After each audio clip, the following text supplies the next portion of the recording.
転生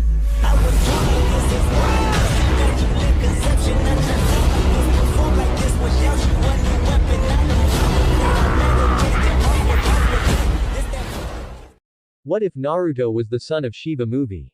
Diva. Destruction incarnate by Abyss Eater.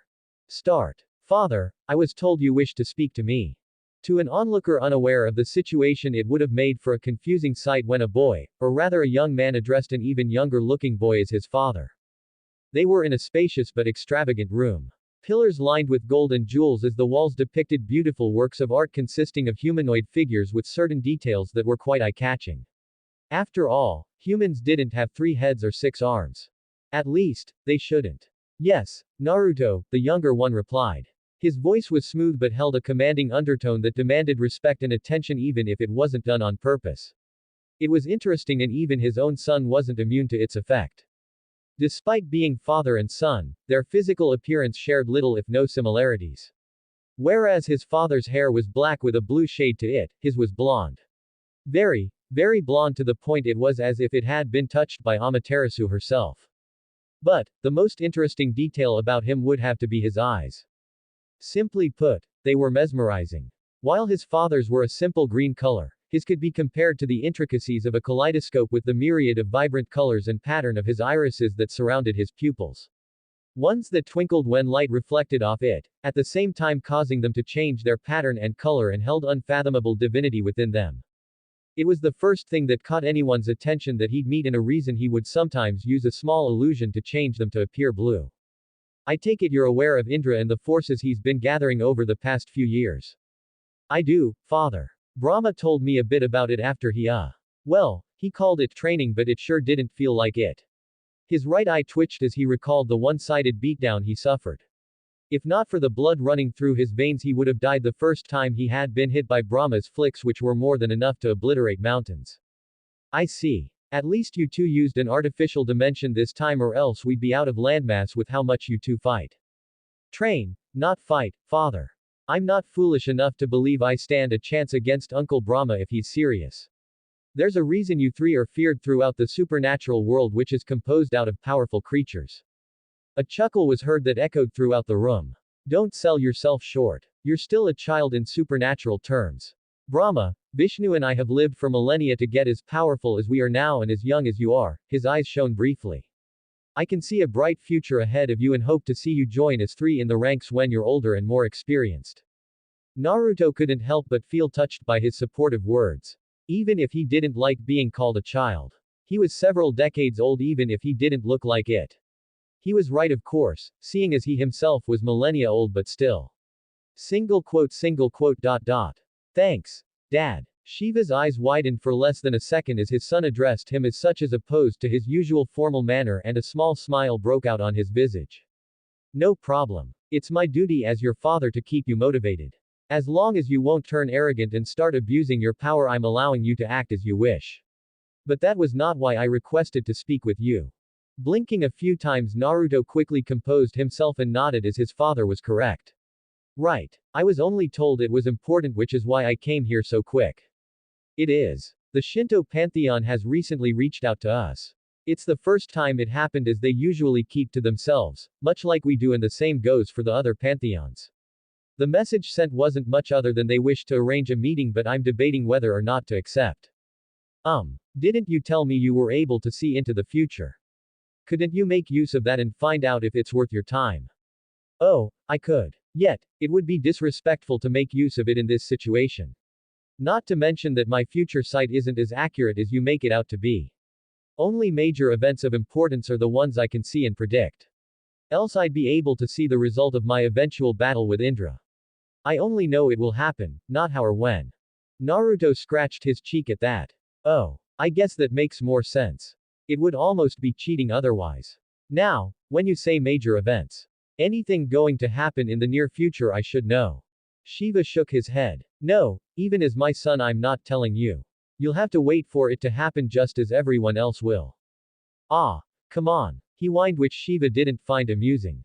No, and that's final. Fine. Naruto stuck out his tongue as Shiva rolled his eyes at the childish gesture of his son, who quickly turned serious again. Back to the matter regarding the Shinto pantheon.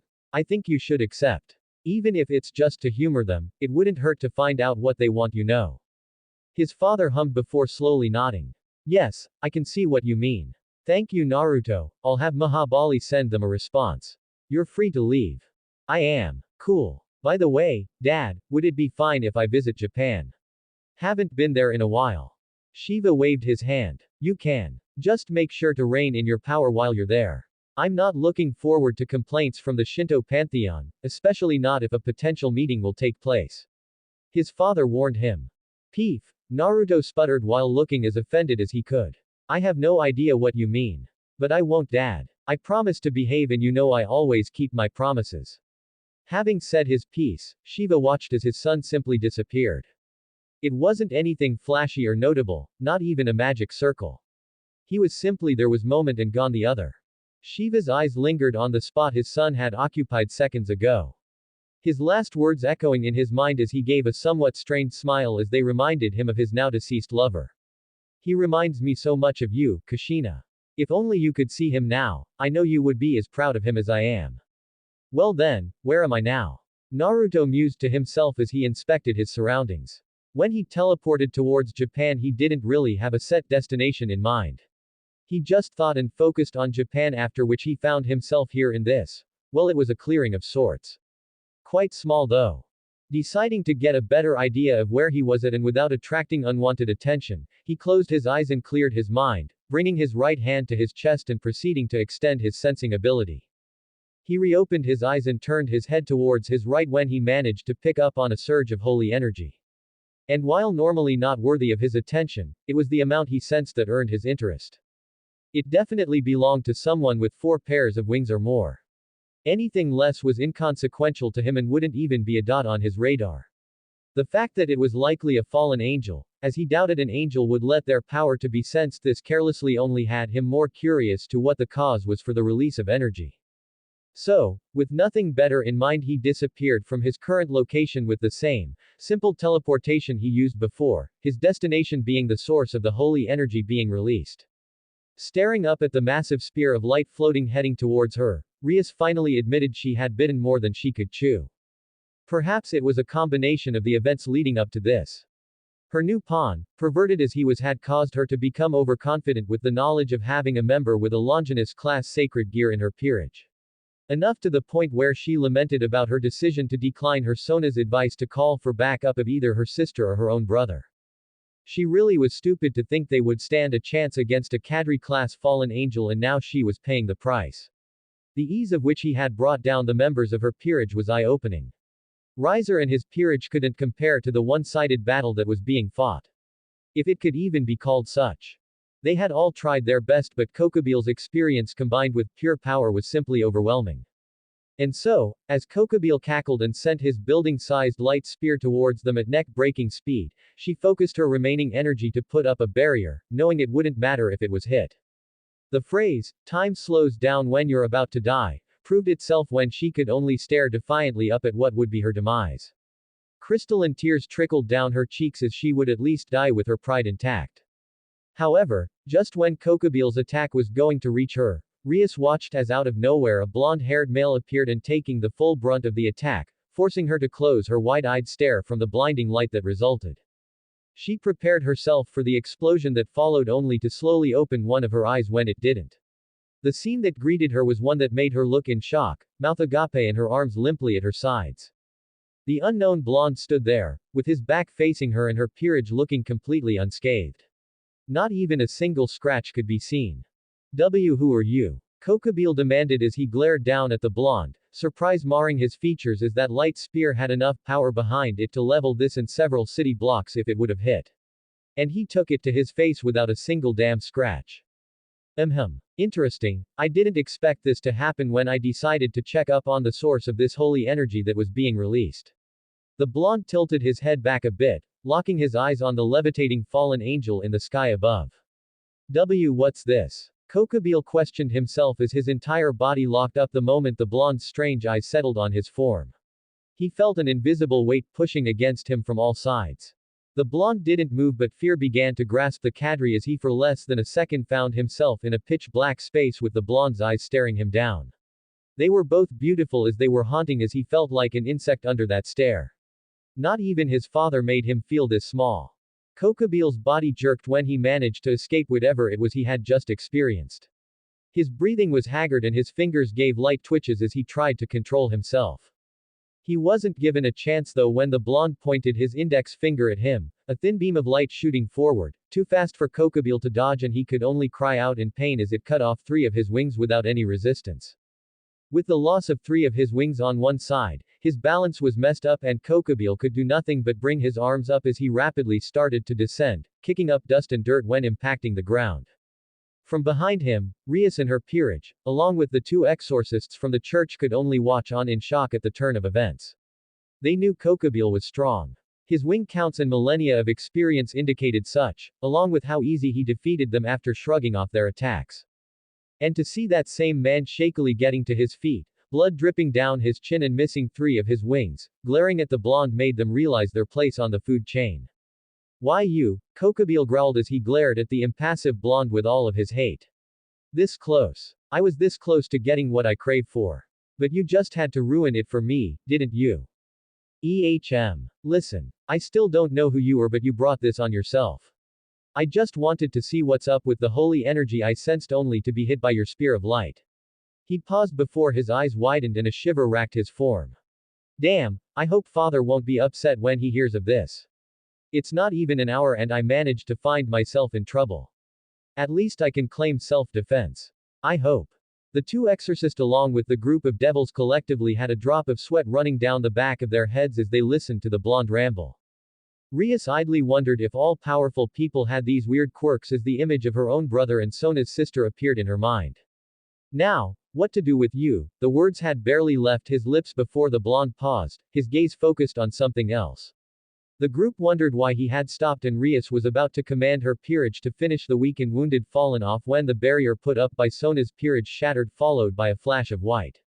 She actually had to bring up an arm from the gust of wind that accompanied the newcomer's arrival, and when she brought that same arm down she could see Kokobil was no longer on the ground but instead held up by whoever just arrived. It was a figure covered in white armor with transparent, blue wings. They held Kokobil by the back of his neck as without an ounce of remorse ripped off his remaining wings, throwing them to the side as black feathers fluttered in the air around the person. Ma. The person spoke for the first time. Their voice somewhat muffled and robotic, but it was most certainly male. And here I hoped I at least could get in a light workout, but it seems someone roughed you up already. He hovered a few feet above the ground and Naruto could feel his stare on him, which he met with his own. You're strong. The person said as just being this close had his senses scream at him to be on alert. And while it would have had most people back off, he wasn't most people and instead wanted to throw Kokobil to the ground and attack the strange-eyed blonde. I am. The blonde raised an eyebrow and then shrugged. I guess so. Anyway, seeing as you got it under control, I'm leaving. He said it so casually it took them a few seconds to process his words. Wait. Rias tried calling out to him but was too late, as just like he appeared, his form simply disappeared before their eyes. The redhead hung her head when she realized he was gone. She had wanted to ask him to join her peerage. The power he had displayed with his dominance over Kokobil, a Kadri-class fallen angel, was too appealing to let go like that. Even if a part of her told her it would have never worked. Meanwhile, still holding onto Kokobil, who by now had passed out from a combination of the wounds suffered and fatigue, the armor-cover male blinked at the manner of which the blonde had left. He was definitely going to report this to Azazel. A person strong enough to reduce Kokobil to the state he found him in was definitely someone to look out for. It didn't help that for the life of him he was unable to recognize him, which should have been easy with the blonde's unique features. As he was about to fly off, the voice coming from the brown-haired boy's gauntlet forced him to pause and made him let out a sigh. Things are never easy, are they? Naruto hummed a soft tune as he carelessly strolled about, wondering what to do next when his interest was piqued upon recognizing the sudden arrival of a familiar energy signature, making his lips curve into a small smile as his form flickered towards it. Well, what brings you to these neck of the woods, if you don't mind me asking, Nix? He turned around, immediately being met with a pair of dark blue orbs that belonged to the face of a smirking young woman. She brushed a few strands of her hair to the side, black as the night is, seeming to absorb any light around her. Her movements caused her chest to jiggle, which was definitely on the large side, almost ridiculously so as she herself held a smaller stature. Ah, don't be like that. We haven't spoken in so long. And for good reasons. But let's move past that and return to my earlier inquiry of what a primordial goddess such as yourself is doing here, in Shinto territory. Oh. Her eyes twinkled as she began circling him. Couldn't the same be asked of you? Son of Shiva, the great destroyer himself, here, in Japan. It just makes me curious what business you have here. Perhaps for fun. A place to clear your mind. Or something more romantic. A woman perhaps. She swooned in a mocking manner as she stopped in front of him. You honestly think I'm telling you? He asked with a raised eyebrow. He sounded amused as he looked down at her, his eyes flashing a different combination of colors each time he would blink. Single quote. Maybe. Naruto chuckled at her and shook his head. I don't think so. While not quite sure what you're up to, I can only assume it's not in good nature. Who knows who you'd tell? Though, if you would have done so, I may have to remind you I know what you're capable of and am confident enough to take matters in my own hands. To make sure the message was clear, an immense amount of pressure filled the area they were in, causing Nyx to widen her eyes and grit her teeth, hands clenched into fist while doing her best to withstand the feeling of an ocean's worth of water being poured on her. He only stopped when he saw she was about to lose consciousness and assured she knew that he won't put up with whatever she was scheming. Once she felt him lessen the pressure on her, she took a deep, shuddering breath as her cheeks were dusted in a rosy hue while she tried to rub her thighs together. As a supernatural being, power was attraction, especially for women, and being subjected to such a massive amount was tantamount to the touch of a lover. I understand. Nyx rasped out as she tried her hardest to get her body under control, which failed spectacularly as she only felt herself grown hotter when he gave her a hard stare. Good. His eyes softened. As long as you understand that there'll be no problems. He reached out and patted her head, making her face flush while doing her best to glare at him. Stop that. She shoved his hand away and took a step back while straightening her hair. Why do you keep doing this each time we meet? 'Cause it's fun. He responded with a smile that seemed to infuriate her more.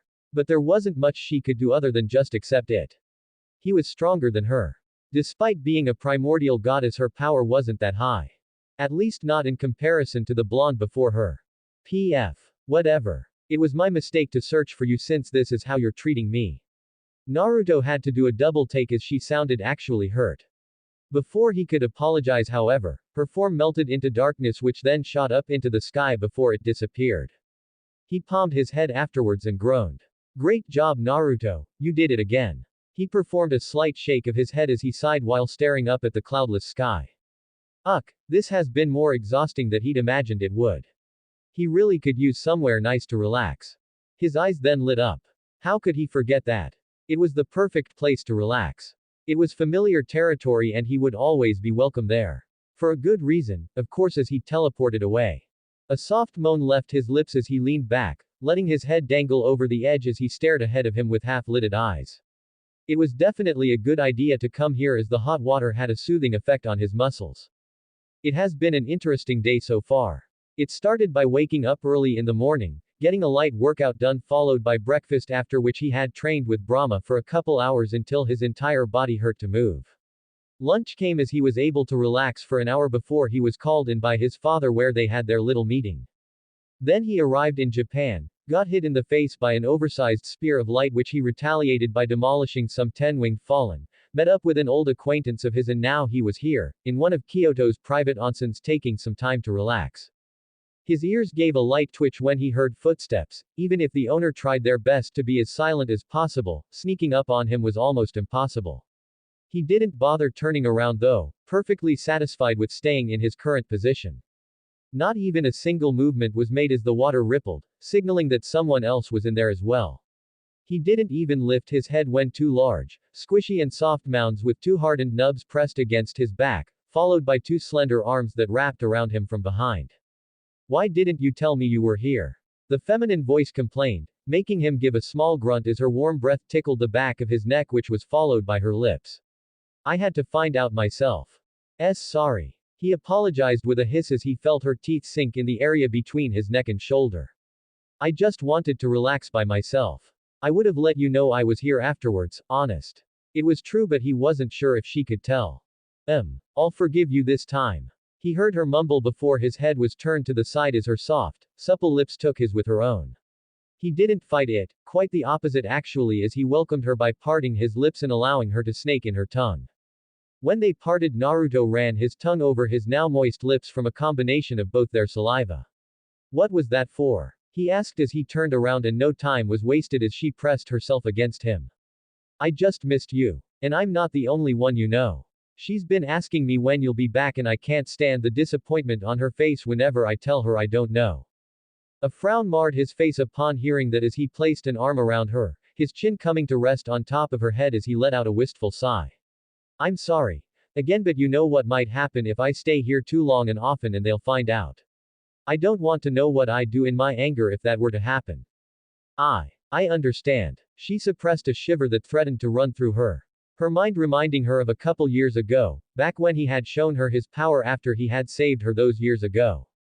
Probably not the best decision at the time, but she couldn't complain now. It was actually what also made her interested in him. The power he displayed back then had caused her to feel hot all over as it triggered her heat cycle much earlier than it was planned, and she doubted she could have found someone better to spend it with. Oh, Kuno's birthday is coming up, and I was wondering if you have a gift in mind for her. Again. He joked. She grows up so quick. I may have something though, need to see if I can get my hands on it. You got something in mind? He felt her wiggle in his embrace as her hands caressed his arm. I might. Depends if your gift is better or not. Single quote. We could just give her 2 gifts. It's her 11th birthday, which is rather special. It is. She looked at him curiously. While I have something in mind, I'll keep a secret to both her and you, especially since we're giving her 2 gifts. Fine by me, wondering which one she'll like more. Naruto mused both to herself and her. Knowing Kuno, one couldn't be sure, though she did seem more attached to him than Yusaka whenever he was there. Though that could also be due to him not able to spend as much time with her as she could, even if he wanted to. Also, I was just saying stuff, not sure if it's something special. He missed the deadpanned look she gave him before it morphed in something sinful. He was brought out of his thoughts when he felt her smooth hand reaching in the water, moving lower and lower before wrapping around a certain organ which grew hard under her touch in no time. Here? He asked her in a whisper as his fingers twitched at her touch. And it wasn't just his fingers that were twitching. He got his answer when she sent him a sensual smirk while her hands started to glide up and down his organ. Well, he hasn't had any in quite some time, and denying someone as beautiful as her would almost be criminal, so with that he gave in. He just hoped there would be a sound barrier active, or else they had something to explain later. Naruto let out a noise as he paused and looked up. He squinted with how the sun was shining down upon him, a clear blue sky accompanying the flaming ball up in the air. He stepped to the side and shot his arm up just as a silver blur shot past him. Twirling on his heel, he took full advantage of the momentum as he slammed the person whose hand he had around their throat into the ground, forming a large crater while doing so. Chkr. Spittle and blood left Valley's mouth as he felt the air leave his lungs and his body hurting all over. He hadn't felt this much pain in a while and was too busy getting himself under control. He didn't have time to ponder about how the blonde had broken his armor around his face and neck without him noticing. Now, Valley's struggles to escape his hold were futile as the blonde had 1 foot places on his arm to prevent him from using his sacred gear. I'm going to be generous and assume you aren't stupid enough to attack me and here to deliver a message instead. He sent the silver-haired teen a pointed look that promised pain if he tried anything before letting go of him and taking a couple steps back. Slowly Valley got to his feet, a look that showed his hunger for battle. To retaliate was on his face as he took deep breaths and rubbed his throat. Yes, I can tell right now you're the one to test my limits. Not the Red Dragon Emperor or the current Satans. My blood boils just being this close and demands me to fight you. But you're right. That isn't why I am here for. When I informed my superior of you taking care of Kokobile, he got interested and asked me to invite you to the 3-faction meeting that's going to be held 1 week from now. Naruto raised an eyebrow. 3-faction meeting? I assume it's attended by angels, fallen angels and devils. Yeah, Valley nodded. Naruto hummed as he thought it over. I'll think about it. Where's it held? At Kuo Academy, where you fought Kokobile. A school. Alright then. A bit weird but okay. Whether I appear or not I'm not sure. You'll see me around if I do. He spared the teen a passing glance as he walked for a couple feet before disappearing just like that. You got more of an idea who he is, Albion. This urge to fight him. I've never had it happen before to this amount. I don't partner but be wary of him. The way he carries himself indicates his lack of care. Didn't he say he only dealt with Kokobile because he was attacked first? You're right. I initially thought he was sent by one of the Satans but he showed no interest in that redhead. Indeed, and that's dangerous. Unfortunately we arrived late or we could have seen what he was possible of. He's strong though, stronger than your teacher. I thought so as well. My throat is still a bit sore from his grip earlier. Just be cautious around him. You're the first holder in a while I can get along with. Valley smirked. Of course Albion. I still have my own goals I want to reach. Blue, transparent wings proceeded to form on his back before he flew off to Grigori and tell Azazel of the results of the little meeting he had. Far away, Naruto observed the blur that was Valley as he flew through the sky. How interesting, he actually looked forward to the boy's growth. Perhaps in time he'd be able to entertain him for a bit. With his sacred gear and heritage Naruto was going to make sure to keep an eye on him. It wasn't often you'd come across a half-devil with a Longinus. He was also impressed with Valley's reserves. Up close as they were a little while ago and he could sense they were much higher than one would expect from someone as young as he was. Of course, they weren't comparable to his own but definitely one of the higher ones he had sensed from a devil. Within a few years Naruto figured he'd be a part of the upper echelon when it came to the devil hierarchy. If he'd ever join that is given how he's associated with the fallen. Naruto suddenly felt a tingling sensation in the back of his mind. Knowing that this meant his father wanted to either see or speak to him he quickly teleported back home. He didn't reappear in the same room his father was in, something he did out of respect. Instead he stood before a large door, behind the room his father was in and he could sense he wasn't alone. He wasn't worried though. Very few beings existed which could potentially harm him and two of them had no interest, at least so he was told and one was sealed away. So, acting casually he pushed the door open, an uninterested look on his face as he entered. What's up, Dad? You called, for me. His voice trailed off and he came to an abrupt stop when he spotted the trio of visitors present. Or more specifically the sole woman of the three who was staring right back at him with equal surprise present in her eyes that were a golden color. Single quote, single quote, single quote, single quote. You. They exclaimed both at the same time, causing the others to look weirdly at them but also with curiosity. You know her, Naruto? Shiva asked his son, looking more interested than he had since their arrival. Likewise, the woman was dealing with similar questions of her own. Sister, who is that man? The question came from the male to her right. He was a head taller than she was. He had grayish hair with bright blue eyes and an equally gray beard. His clothes consisted out of a gray haori with blue waves present on the sleeves, a white hakama and wooden sandals. I do but I do not know why he's here. Naruto. His father called for him again, still awaiting his answer. The blonde scratched his cheek at the situation he found himself in. This was not what he expected to happen when he arrived here. You see. I've met her several times though I wasn't aware of her true identity. Single quote, You're not the only one. The woman mumbled. That's not what I am asking of you. I am asking how my son knows the Shinto goddess of the sun, Amaterasu. The trio that was in the same room as the father and son duo stared with shock between the two. What they had just learned was astronomical to the supernatural world. The god of destruction, Shiva, considered the most powerful being after the big three that were Great Red, Ophis and Trihexia has a son, one they and no doubt the rest of the world was even aware of. However, Amaterasu seemed to be the most affected from the three which was something Shiva quickly took note of.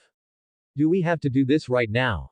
Yes. Shiva answered and Naruto knew he wasn't going to budge so he hung his head with a long sigh.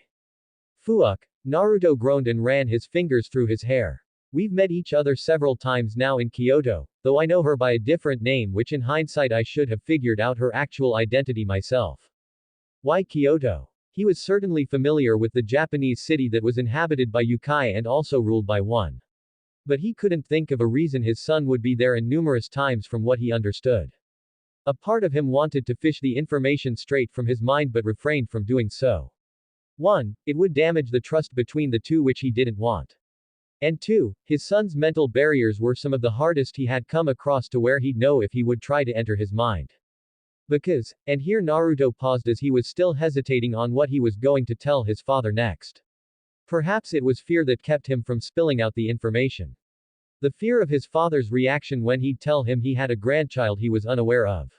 Despite not often showing it, Shiva cared greatly for his family, either by blood or those he'd considered to be one. Also, as far as he was aware, only a select few knew he had a daughter. It was Kuno herself, of course, her mother, along with a select few she trusted, mostly the higher-ranked yokai that were part of her personal guard, and also Amaterasu now that he knew who she actually was. Because I have a, he drew the sentence out several times, wetting his lips with each pause. I have a daughter. He squeezed his eyes shut after the words finally managed to leave his mouth. He waited. And waited and waited some more before slowly opening his eyes when no reply came. He was still tense though, bracing himself for the inevitable disappointment on his father's face. But he was confused when there was no such thing when he eventually was able to look his father in the eyes. Instead, his face was set in stone with how stoic he appeared, and it actually scared him even more. Single quote. A daughter. My own son is a father. I have a grandchild I'm unaware of. Shiva uttered as he processed the words of his son. Why yes, it's kept as a secret though. Only a handful of people know of her due to who I am. With a certain organization running in the background, it's dangerous if they'd end up using them as a hostage once they find out about who I am and our relationship. I wouldn't put it past them to get something from me and in proxy you as well. I can't risk that, Dad. I don't even want to think what I'd do if something were to happen to either of them. After a tense moment of silence, Shiva let out a soft and short chuckle. Foolish son of mine. If that was what you're afraid of, wouldn't it be better if they were here with us? With Brahma, Vishnu and myself here, only an utter fool would dare to launch an attack on us. Even Indra knows to steer clear of us here where the three of us reside. That's true, and I wish it was that simple, but due to her own duties that's not possible. How so? Actually, who is the woman you have a child with? Shiva inquired, curious as to find out who had wormed their way into the heart of his son. He scratched the back of his head as his cheeks were colored red before answering. You've probably heard of her, but her name's Yusaka. She's a Kyuubi and leads the Yukai faction in Kyoto. Hold on. One of the men that was present along with Amaterasu spoke up, reminding them that they weren't alone. Are you telling me that you got Yusaka pregnant? At the blonde's nod, the man began to laugh. Oh wow, the matters regarding Kuno's father had been a hot topic in the supernatural when she had been born, you know. Rumors had it that he had either left her or that Yusaka had him disposed of. Naruto couldn't help but wince upon hearing those words. They were true, and he still cursed himself for the discomfort he had caused her by not revealing himself as Kuno's father to the public. She had told him of the muttering she had heard about her, along with the trouble his actions had brought her with the elder Yukai, who found it a disgrace that she had a child out of wedlock, worse that she was raising her alone. The latter was just false, as he did his fatherly duties, just not in public. Aside from a select few, he was said to be a close friend of hers, which helped keeping their suspicion at bay with the amount of time he had spent with her and shortly after their daughter had been born. Single quote. Yeah, I've heard those rumors as well. I had the urge to slaughter those that had bad-mouthed her, but they should be thankful she was able to change my mind. The kaleidoscopes that were his eyes turned a darker color as an oppressive aura began weighing down on those in the room along with him. Naruto. The simple uttering of his name by Shiva quickly had him recollect himself and give a small bow in apology. I want to meet them. Meet the mother to my granddaughter and the girl as well. How old is she? Naruto quickly perked up and smiled brightly. She's 10 years old and cute as a button. Her birthday is September 9th. No joke, but no one that has met her has been able to resist her adorable charm. Even Amaterasu over there can concede to that. The sun goddess gave a timid nod, as she had instantly been smitten with the little girl when she had laid her eyes on her the first time. I see. What my other request? When can I meet them? In a week. It gives me some time to inform them and take care of some other business I have.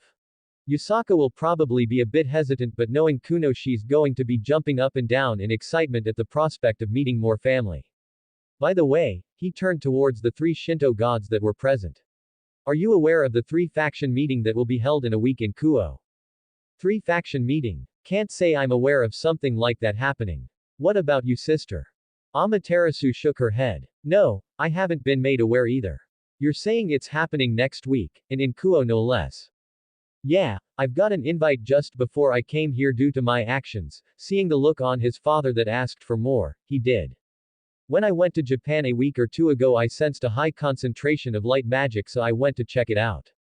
Well, I did not expect to see a spear of light heading to my face courtesy of Kokobile. I think that was his name, which was actually meant for some devils. Anyway, long story short, which is actually not that long at all, I made sure no one was hurt, aside from Kokobile, and prevented a war. One think. Those devils did appear important before he was taken care of by this generation's divine dividing holder. Shiva blinked when he finished, so did the Shinto gods. A random trip to Japan resulted in you preventing a potential war. If you weren't my son, I wouldn't believe it, but I can tell you're telling the truth. One wonders what Kokobile was thinking, since he weakened his faction even more from his actions, and fallen angels are already considered to be the weakest of the three. Naruto shrugged. Don't care. If the attack hadn't been aimed at me, I wouldn't even have stepped in. I just had to remind the crow of his place, you know. I see. Then, Amaterasu took a step forward. As Omikami, I ask of you to attend the meeting on behalf of the Shinto faction. If that's fine with Shiva Dono, of course. The god of destruction waved his hand. He's free to do as he wishes. My current interest lay in meeting my granddaughter and her mother. As long as his actions don't harm our pantheon, at least. Ha. You know me, Dad. I'm always careful. Do you need me here for the rest of whatever you'll be discussing? If not, I'll head to Kyoto and stay there for the week until the meeting takes place. Also allows me to tell them that you know of us and want to meet them while I'm at it. Sure, I can handle this on my own. I see you in a week or so then. Cool. Till then, father. He gave a slight bow towards the Shinto trio before he teleported out of the room. He appeared in Kyoto, right in front of the entrance leading to the ground of the Yukai Palace.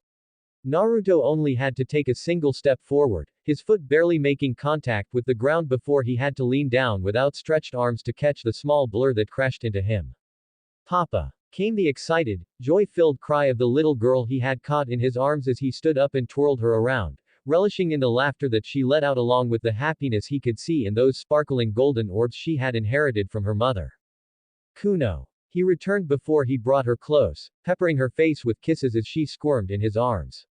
How's my little girl doing? Hope I wasn't gone for long. The little nine-tailed Yukai shook her head adamantly. No. I was sad, but now you are here again. She wrapped her little arms around his neck as Naruto proceeded to make his way into the palace. Her father's scent never failed to make her feel safe and comforted. So little princess of mine, you know where I can find mama? Nodding her head at her father's question, Kuno held her hand out and pointed. That way. She chirped as Naruto complied, much to the little girl's joy. Being carried by her father was one of the things she loved the most. It made her feel tall. With his daughter in his arms, the blonde walked throughout the palace and its grounds. All around were Shinto priest and shrine maidens. Interesting to note was that they were all fox Yukai, though they were all single-tailed ones, and greeted them. The women with an alluring smile and a wave of their hands, while the men gave him a nod in respect and acknowledgement. Where now? He asked Kuno after having walked through the large garden and entering the palace itself, as there was a hallway that went either left or right. Kuno put up a thoughtful expression, which had to be one of the cutest things he had seen in his life, before she eventually pointed to the right. There. With a shrug, Naruto followed where she was pointing as they entered a long hallway that had several sliding doors on each side. Where could she be? Naruto mused with a soft hum as he walked further and further. The sudden sensation of a pair of supple arms wrapping around his midsection from behind had him freeze mid-step before he heard a soothing voice whisper into his ears, along with a weight pressing against his back. Were you looking for me, Naruto? Even normal, her voice still had that sensual tint to it, which was something that usually got him weak in the knees. Him holding Kuno was the sole reason this wasn't happening now, as the little fox looked over at her mother, using his shoulder to rest her chin on. Mama. Look, Papa is back. Yusaka let out a soft laugh as she brushed a hand through her daughter's hair. I see that, sweetheart. Has he told you what he's here for? Single quote. No. Kuno shook her head sadly before Naruto patted the top of it. I'll tell the both of you if you can lead us somewhere more comfortable, Yusaka. He felt her arms leave his body after that before seeing her twirl around, so she was now in front of him, looking as beautiful as she always did, as his eyes briefly trailed towards the ample cleavage her Miko outfit was showing before moving back to her face. Follow me then, Naru. Turning around, Yusaka lead the way, smirking as she emphasized her luscious figure with a sway in her steps, knowing fully well she had his attention. Huddled up together on the sofa, Yusaka was releasing soft purrs as she tried to press herself even closer to her fellow blonde who smiled at her attempts. They were already as close as they could get as Kuno had taken up the spot on his lap, something that actually had the vixen pout. Speaking of Kuno, the little girl was currently in the land of dreams. Cuddled against her father and bathing in his soothing presence, it hadn't even taken 5 minutes before she had lulled to sleep. The cute little ears on top of her head would twitch every now and then as Naruto ran his fingers through her soft tails. So, Yusaka began, tilting her head so she could look at his face. What's the reason for you being here? You usually aren't back this soon. Naruto couldn't help but flinch at her words but didn't complain as he had kind of deserved this. It still hurts to have her say that, but he also knew she only said so because she liked nothing more than for them to be officially a family. My father knows about us. You, Kuno and wants to meet his granddaughter and her mother. He watched Yusaka's golden orbs widen. He knows. How? I told him. There's a meeting between the Shinto and my father, and when I arrived Amaterasu was there as well. I recognized her and she did me, which resulted in my father wanting an explanation.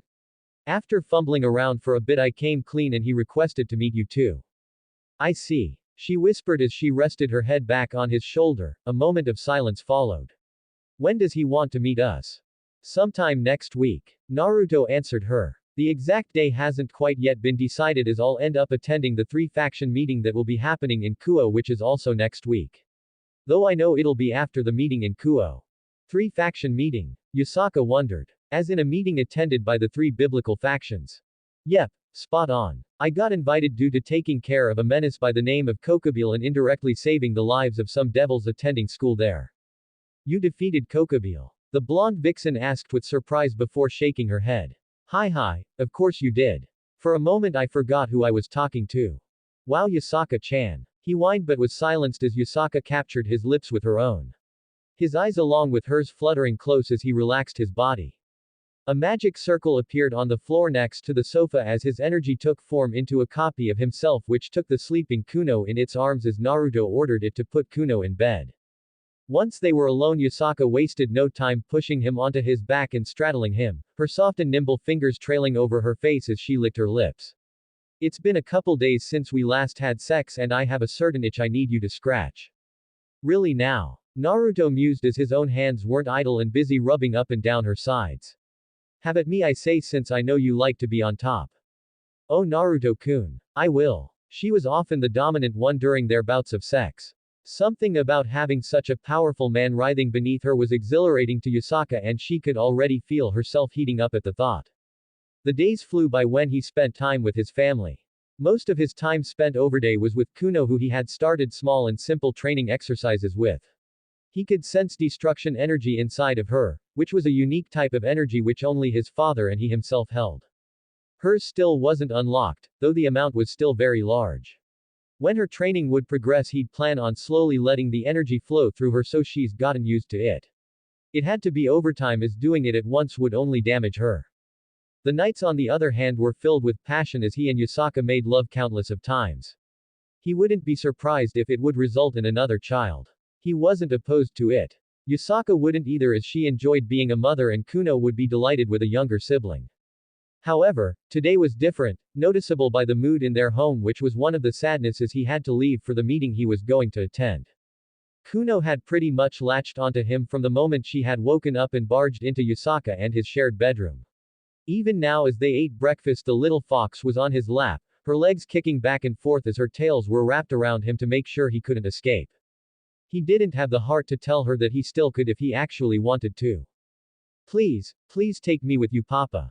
Kuno pleaded for the umpteenth time while giving him that look. Oof. He wasn't sure how much more he could take as his defenses seemed to shatter from her cuteness. Kuno, your father has to attend an important meeting that's not fitting for you. You'll understand when you're older and take over the position from me. But why? Kuno whined at her mother. You never let me leave Kyoto. You said Papa is strong, right, Mama? He can protect me from anything. Yusaka looked at Naruto for help, who merely shrugged. I mean, it's just a meeting, you know. With the people attending, an attack happening is unlikely lest they hate their life. If worse comes to worse, I can simply teleport back here and drop her off. She still looked a bit doubtful. I don't know. Yusaka, Naruto called her name. Let's be honest, she's right in that she has never left Kyoto. Not that I blame you for that. The fault lies with me as well, but if there's ever been a good time for her to experience what it's like, it would be now. Barring with my father and uncles, I can't think of a safer place. Single quote. Fine. Yusaka sighed in defeat. Still, listening to her little girl cheer brought her happiness. Just make sure she'll be alright, Naruto. The blonde in question reached over the table and took her hand in his, intertwining their fingers while nodding. Of course, Yusaka. I will protect her with my life, always will. Kuno, sweetie. The little girl stopped her cheers and looked at her mother with a tilt of her head. Yes, mama. How about you go and make yourself ready while I'll discuss some matters with papa. The girl's eyes lit up and with a nod she ran out of the room, leaving the adult to themselves. What do you want to discuss, Yusaka? He watched as she got to her feet. His eyes taking in every single one of her movements as she came over to him and sat on his lap, facing him. Oh, nothing at all. At least not with words. And with a predatory glint shining in her eyes, she went on the offensive. Leaving from Kyoto was met with an overexaggerated goodbye courtesy of Yusaka. If he didn't know better, it was as if this was going to be the last time they'd see her. Hell, even through her tears, fake or not, she managed to threaten him if anything were to happen to Kuno. And he wouldn't admit so out loud, but he gulped. Though that was more so from the look in her eyes when she threatened him. It was one that told him regardless of the difference in power, she'd maim him with everything she had if it's the last thing she'd do. Safe to say that he was sufficiently warned, which is why he had put up a barrier around Kuno and himself. It wasn't a physical barrier. No, it was one made out of his own energy, invisible to the naked eye and couldn't be sensed. At least as far as he was aware. And now he was walking around the city, taking a longer route to the school the meeting would be taking place.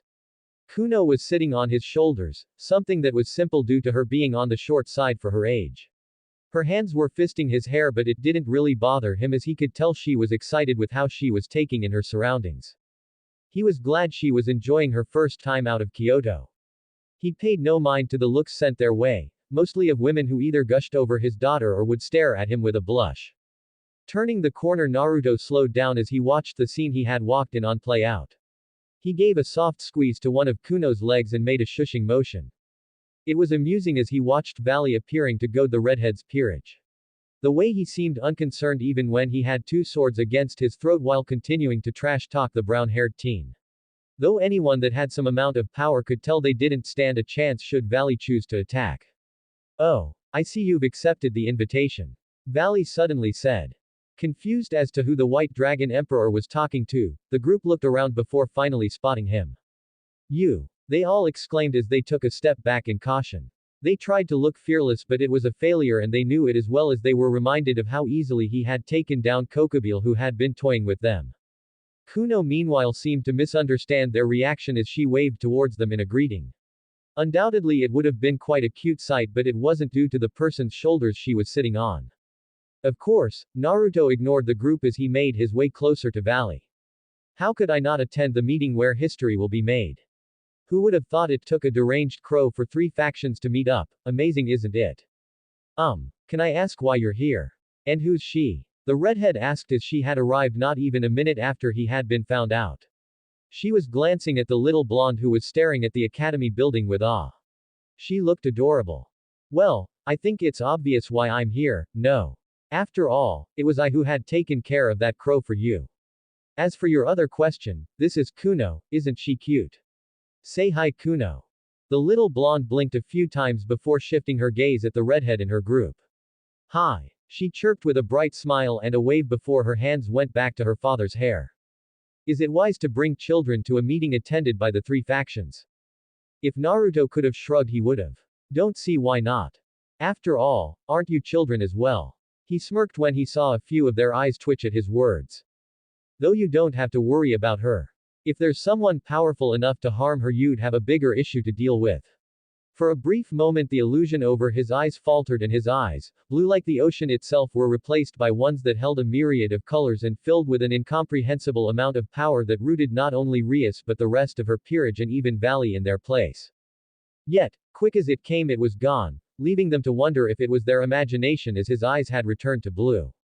And when they finally snapped out of their reverie, the blonde was no longer standing there, which Valley took as a sign to leave as well, no longer interested in staying around.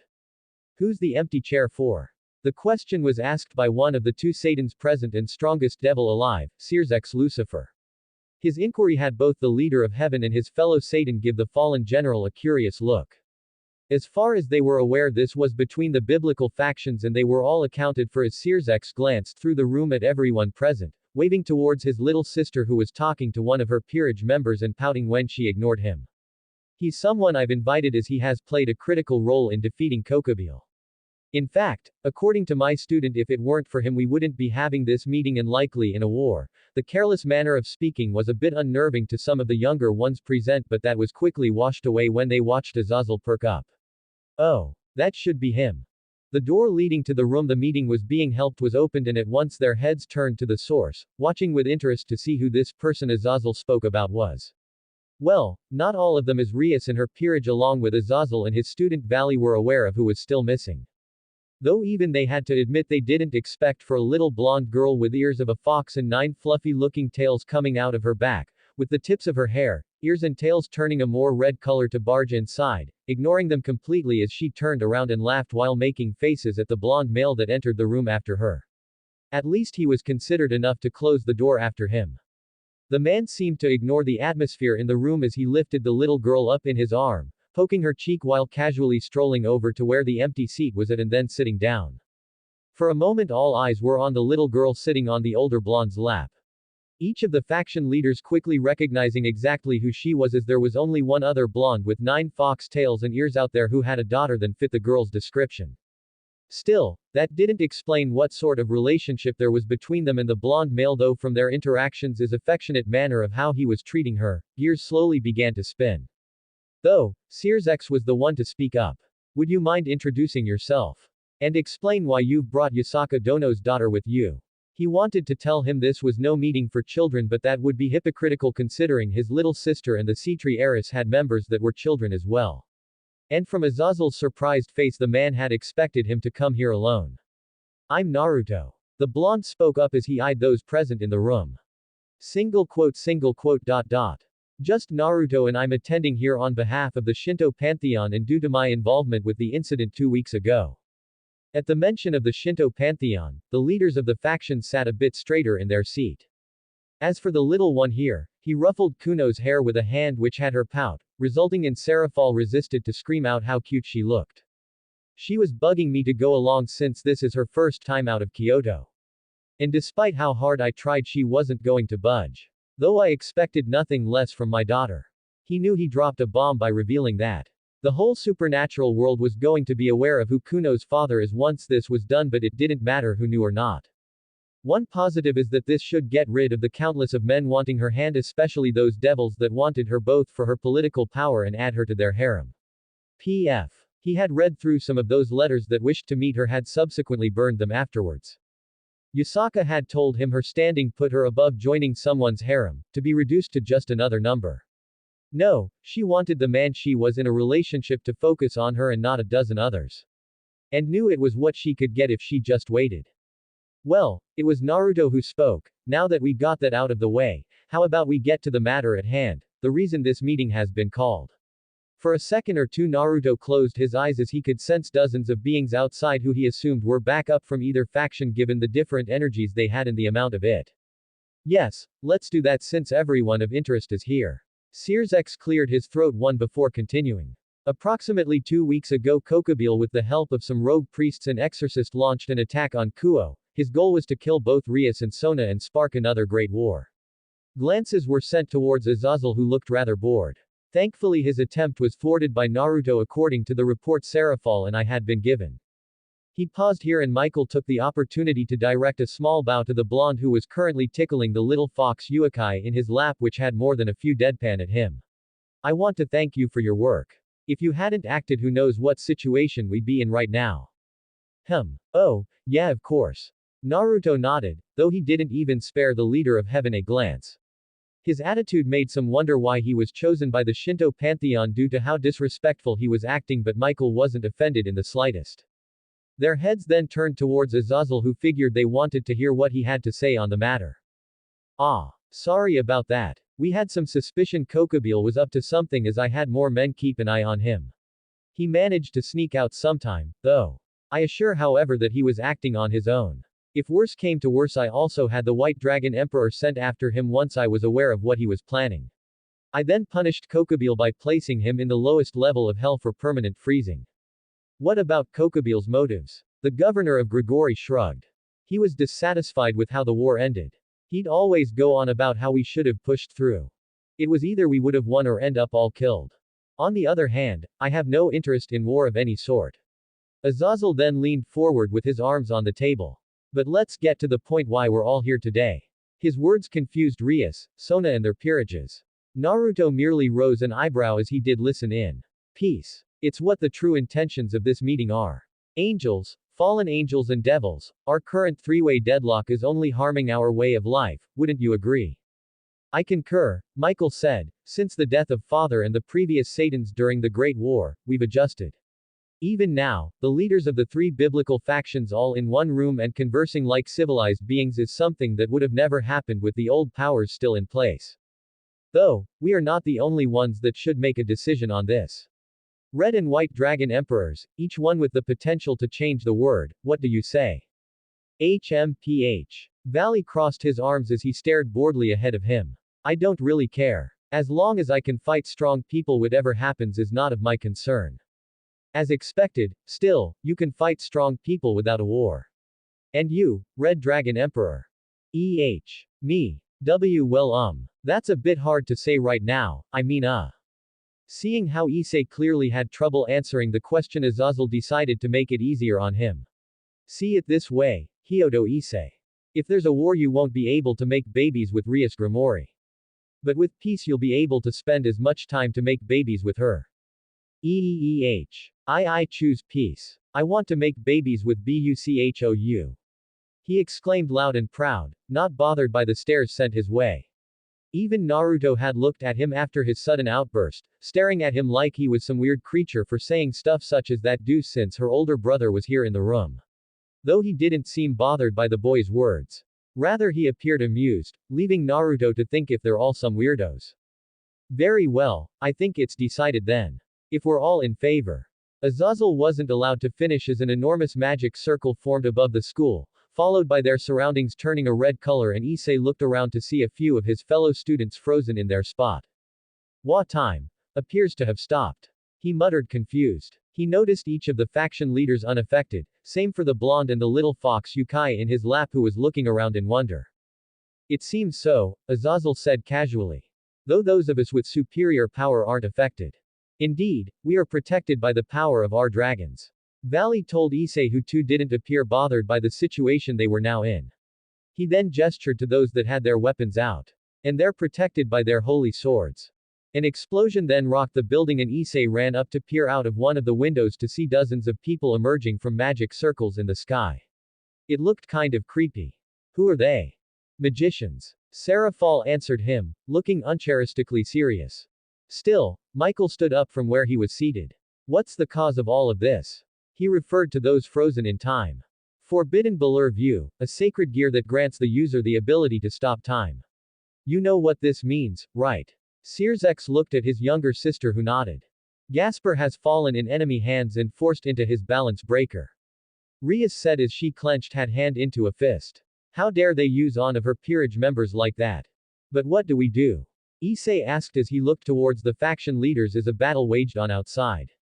They were unable to call for reinforcements due to the area being sealed off. A heavy sigh was heard and they all turned to Naruto, who slowly got to his feet after letting Kuno sit down on the table. He stretched his limbs, rolling his shoulders and suppressing a yawn that threatened to escape. How unexpected. To attack a meeting attended by the leaders of the biblical factions.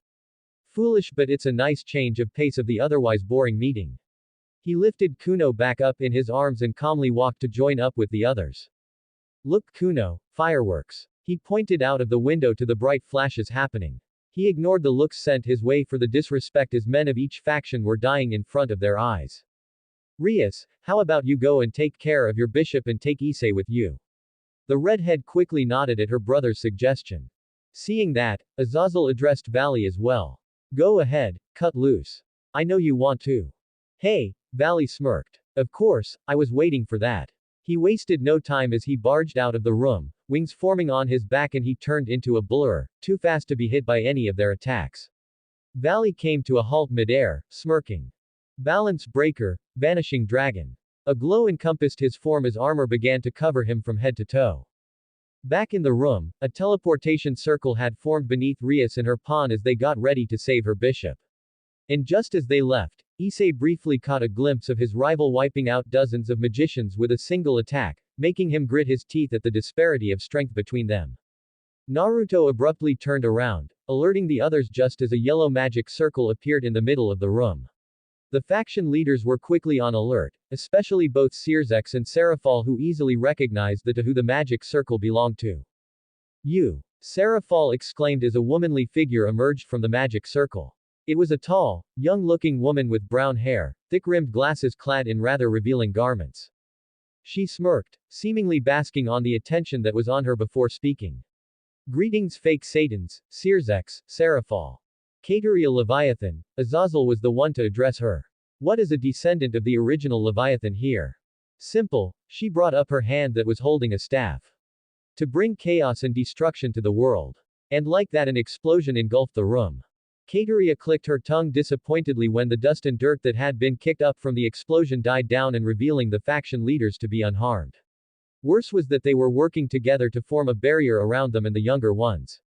Huh, that was something. Her head swiveled to the source, and she wasn't the only one as they all saw the blonde completely unharmed.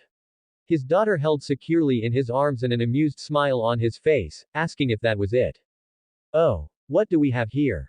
I wasn't informed of someone matching your appearance being here. Still, it doesn't matter. I will complete what I've come here for. And that is? Seraphal asked her. A revolution. With God and the old Satans not around, there's no need to abide by these rules. That, and to take back what is rightfully mine. Your title, which is my birthright. Which is why I'm going to kill you here today.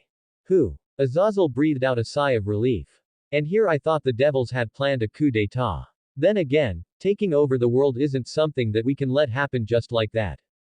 Blurg. All this talking is boring. Are we going to fight or what? This is the opportunity to shine in my daughter's eyes. Naruto said as he took a step forward. The illusion covering his eyes had disappeared, those colorful orbs zeroed in on Kateria, who couldn't help but feel like she was being watched by a predator. Wait, let me. Naruto raised a hand, silencing Azazel. No, on behalf of the Shinto pantheon I need to remove threats here in Japan. I just hope she'll put up more of a fight compared to Kokubile, which was just a waste of my time. Naruto let go of Kuno, who to the surprise of those watching and even herself floated in the air. One of the magicians tried to attack her from behind, but when the attack in the form of a bolt of light neared her, a purple barrier shot up, the attack dissolving upon contact. In response, Naruto snapped his head towards the offender, clenching his fist as a pillar of purple-colored energy shot up from the ground, engulfing not only the magician that fired the attack but everything else in a 100-foot radius when it expended. When the attack died down, the results spoke for themselves as nothing was left. Even on the ground there was a deep and dark hole, one that went as far as the eye could see. Not even the barrier surrounding the school was left intact, as a clear hole had been formed which was quickly closed up. In their own barrier, the members of the three factions eyed the after effects with nothing short of surprise. And in Searzek's case, suspicion is that attack was very similar to his own power of destruction, with how it had reduced whatever it had come in contact with. Yet, he couldn't detect a trace of demonic energy, and whatever he had used even managed to ignore the barrier that was put up, which they could all tell was a high-level one. It told him that he could easily get them all out of here. It just added to the mystery of who the blonde really was, but he knew now was not the time for answers and just kept on watching, supplying energy to keep up their own barrier while his queen and wife analyzed the barrier for weaknesses they could use to escape. Kateria was weary of the blonde after seeing the strange attack and quickly took flight, where she began her own offense. A trio of magic circles formed which shot out serpents made out of her demonic energy.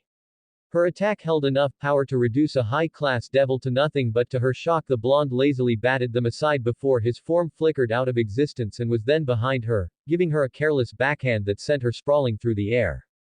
She regained her balance, groaning as he hit much harder than she would have thought he did before quickly attacking again. More and more serpents shot towards the blonde who continued to dodge them or flick them away. Enough! Kateria screamed as he was making a fool out of her. A small magic circle formed out of which a pitch-black snake came which merged with her. From his position Naruto's gaze sharpened when her aura turned a darker orange. Her power just doubled no quadrupled itself. He analyzed and was proven correct as her demonic energy exploded outwards. He then quickly held his hand out in front of him when Kateria formed a large magic circle that shot out a thick, concentrated beam of her demonic energy. The arrogant smirk on her face left when she noticed he was holding her attack back with just the palm of his hand. He clenched said palm which resulted in him dissipating her attack. That was impressive. I'm not sure but it was better than your previous attempts. Oh, and it seems the time is no longer stopped. He looked down to see Rias, Sona and their peerages standing with the faction leaders. He even waved at Kuno who noticed and waved back. So, are you going to actually attempt to win here or would it be better if I just end it? Such a shame you failed to live up to my expectations but I guess that's partially my own fault. Down below the members of the three factions couldn't help but stare at him like he was crazy for how he was antagonizing the enemy. You dare. Kateria heaved, her eyes twitching as she glared at the bored-looking blonde. How dare he? She was a descendant of the original Leviathan. The one that was going to kickstart a new era. Losing to this damnable blonde was unacceptable. She threw both her arms outwards and Naruto actually raised his eyebrows when her arms expanded like some sort of tentacles and began homing in on him. When he noticed that she wasn't going to give up Naruto stopped dodging, allowing her tentacle arms to wrap around him. Ha! Ha ha aha aha. She let out a maniacal cackle. If I'm going to die then I will make sure to bring you with me. After hearing that Naruto couldn't help but sigh disappointingly as he shook his head. I don't think I will. Yusaka will try to revive me only to kill me herself if she finds out I die here and I'm damn sure it'll be more painful than whatever this might be. With that a purple aura engulfed his form, the tentacle arms wrapped around him were quickly reduced to nothing. Kateria tried to flee but Naruto wasn't going to allow this as he pointed a finger at her, freezing her in place much to her shock and fear. He snapped his fingers with his other hand and they all watched as magic circles began to form by the hundreds to the point the entire sky was filled with them. With another snap of his fingers a barrier was formed around them and Kateria. And when he no longer held her in place, every single magic circle exploded with the force that would have put a nuclear bomb to shame. The explosion was so bright Naruto had teleported to where Kuno was floating, disabling the barrier and covering her eyes lest she'd end up blind. The bright flash of light seemed to go on forever but when it died down nothing was there except for the barrier he had formed. He was about to float down and join the others who stared wearily at him when his form flickered again which was followed by a flash of silver as Valley, still in his balance breaker hovered where he had previously been with his arm outstretched and his hand clenched into a fist. Single quote. Where you trying to hurt my daughter? The calm manner of which Naruto said those words were unnerving as Valley felt himself being crushed by an unfathomable weight even in his armor. No. He managed to gasp out, aware the blonde knew he was lying but the crushing weight disappeared nonetheless. Good. I promise you that if you lay a single finger on Kuno I will end you and your entire bloodline. Yes, even that deranged grandfather of yours, got that little bat. He didn't bother waiting for a reply, knowing Valley was too shocked to talk as he slowly floated down. So you're betraying us, Valley. Snapping out of his shock Valley responded. Indeed. Sorry Azazel but things look a lot more interesting on this side. I see, Azazel muttered with a nod, rather accepting of the whole ordeal. I take it you're joining Chaos Brigade. Chaos Brigade. Issei mumbled in confusion which was shared by more of the people present. Yes, Chaos Brigade. A dangerous organization we recently got wind of. We managed to find out that their leader is none other than the Ouroboros dragon, Ophis. When Azazel dropped the name of the infinite dragon god, one of the strongest beings in existence, there was no surprise that the faction leaders became much more attentive. It's true that I've sided with Ophis, but I can assure you that I have no interest in world domination and neither is Ophis. We came together to make use of our power, simple as that. I see. Guess it's come to no surprise given the blood that runs through you. Still, I'm relieved that you didn't team up with Kateria given that both of you had your birthright stolen from you. Azazel could hear the devils mutter and focus on Valley. Why don't you introduce yourself, completely this time? Very well. Not like you're giving me a choice. My name is Valley Lucifer, descendant of the original Lucifer. Born from the union between the grandson of the original Lucifer and a human. To legitimize his claim, 4 pairs of wings joined the ones from his sacred gear. Yes, you with the blood flowing through you of the original Lucifer along with the Longinus sacred gear. There's no doubt you will be the strongest white dragon emperor in history. Hyodo Issei, Valley called out. Don't you think your fate is cruel? Me, with the strongest dragon and the blood of Lucifer. While you're just a mere human. Unlike me, without your boosted gear or nothing. It's disappointing to the point it's almost funny. We're supposed to be rivals. The Red Dragon Emperor against the White Dragon Emperor, but the difference in strength is larger than the gap between heaven and hell. Actually, no, it's more than that. What about it? Where are you going with this? Issei asked with anger flowing through him. I was thinking. What if you became an Avenger? Would you become stronger if I kill your parents? You'd live with a goal, one that's not as pathetic as your existence currently is. Yes, I feel it already. That anger, I want more of it. Perhaps I'll kill them in front of you as you watch, helplessly to act, and you only have yourself to blame in the end. Naruto turned towards the brown-haired teen to see him shaking from Valley's words. He wondered what was going through the boy's mind, wishing he had his father's mind-reading ability right now. Oh well, watching this play out was amusing as well, even more than that woman who failed to keep his attention. You dare to bring my parents into this? I will kill you. With a scream, power exploded out of Issei, followed by a flash of light which when it died down showed him covered in his scale mail. I won't allow someone like you to lay a hand on my parents. With that said, Issei shot upwards, his form a red blur to most as he met Valley in midair. They were 2 streaks of red and silver that illuminated the sky. To an onlooker it might appear even, but Naruto knew better.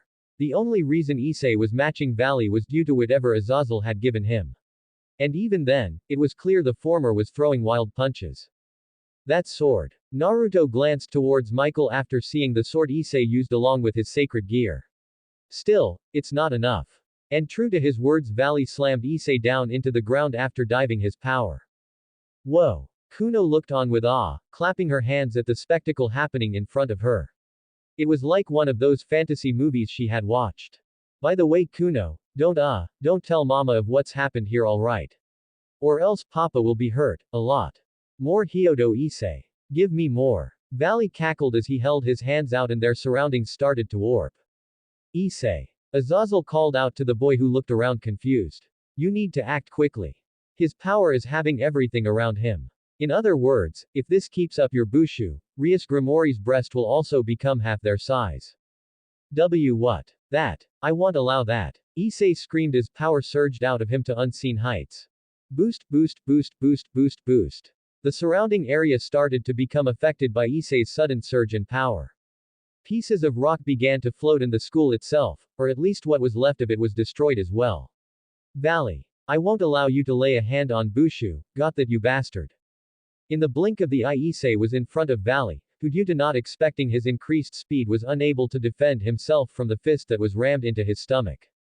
He tried to put some distance between himself and his rival, but Issei wasn't letting up and managed to catch up to him, grabbing onto Valley's armor where he proceeded to slam another fist into his chest. Stunned, Valley wasn't able to defend himself properly as Issei slammed his head into his, breaking the armor that covered their faces of both of them.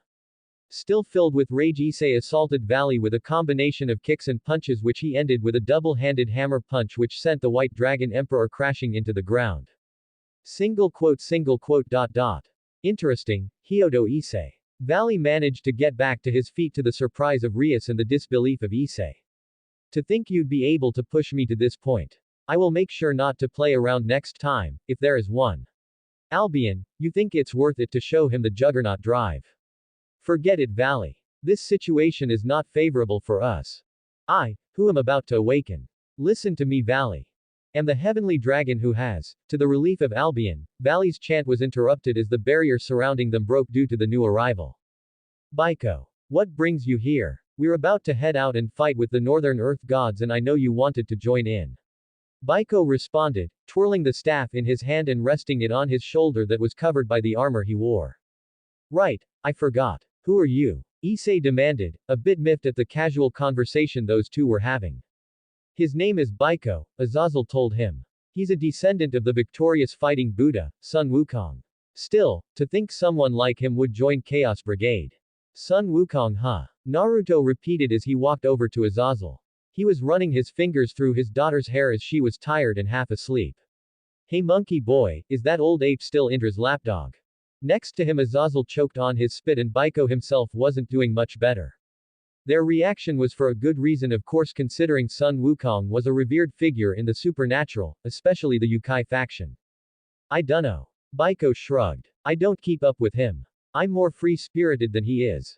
He's been pushing for me to follow in his footsteps, but I'm not about that. Anyway. He tapped the ground beneath him with as a large dark magic circle formed. It's time for us to go. HMPH. Hyodo Issei, let's hope our next meeting will be more intense. With much more power. Valley and Baiko sank into the magic circle and Issei was about to go after them when he lost his scale mail. The accessory Azazel had given him had reached its limit. Well then, Naruto glanced up at the setting sky. This had taken much longer than he had imagined it would. Still, to think they were forming a treaty. His father will most certainly be interested.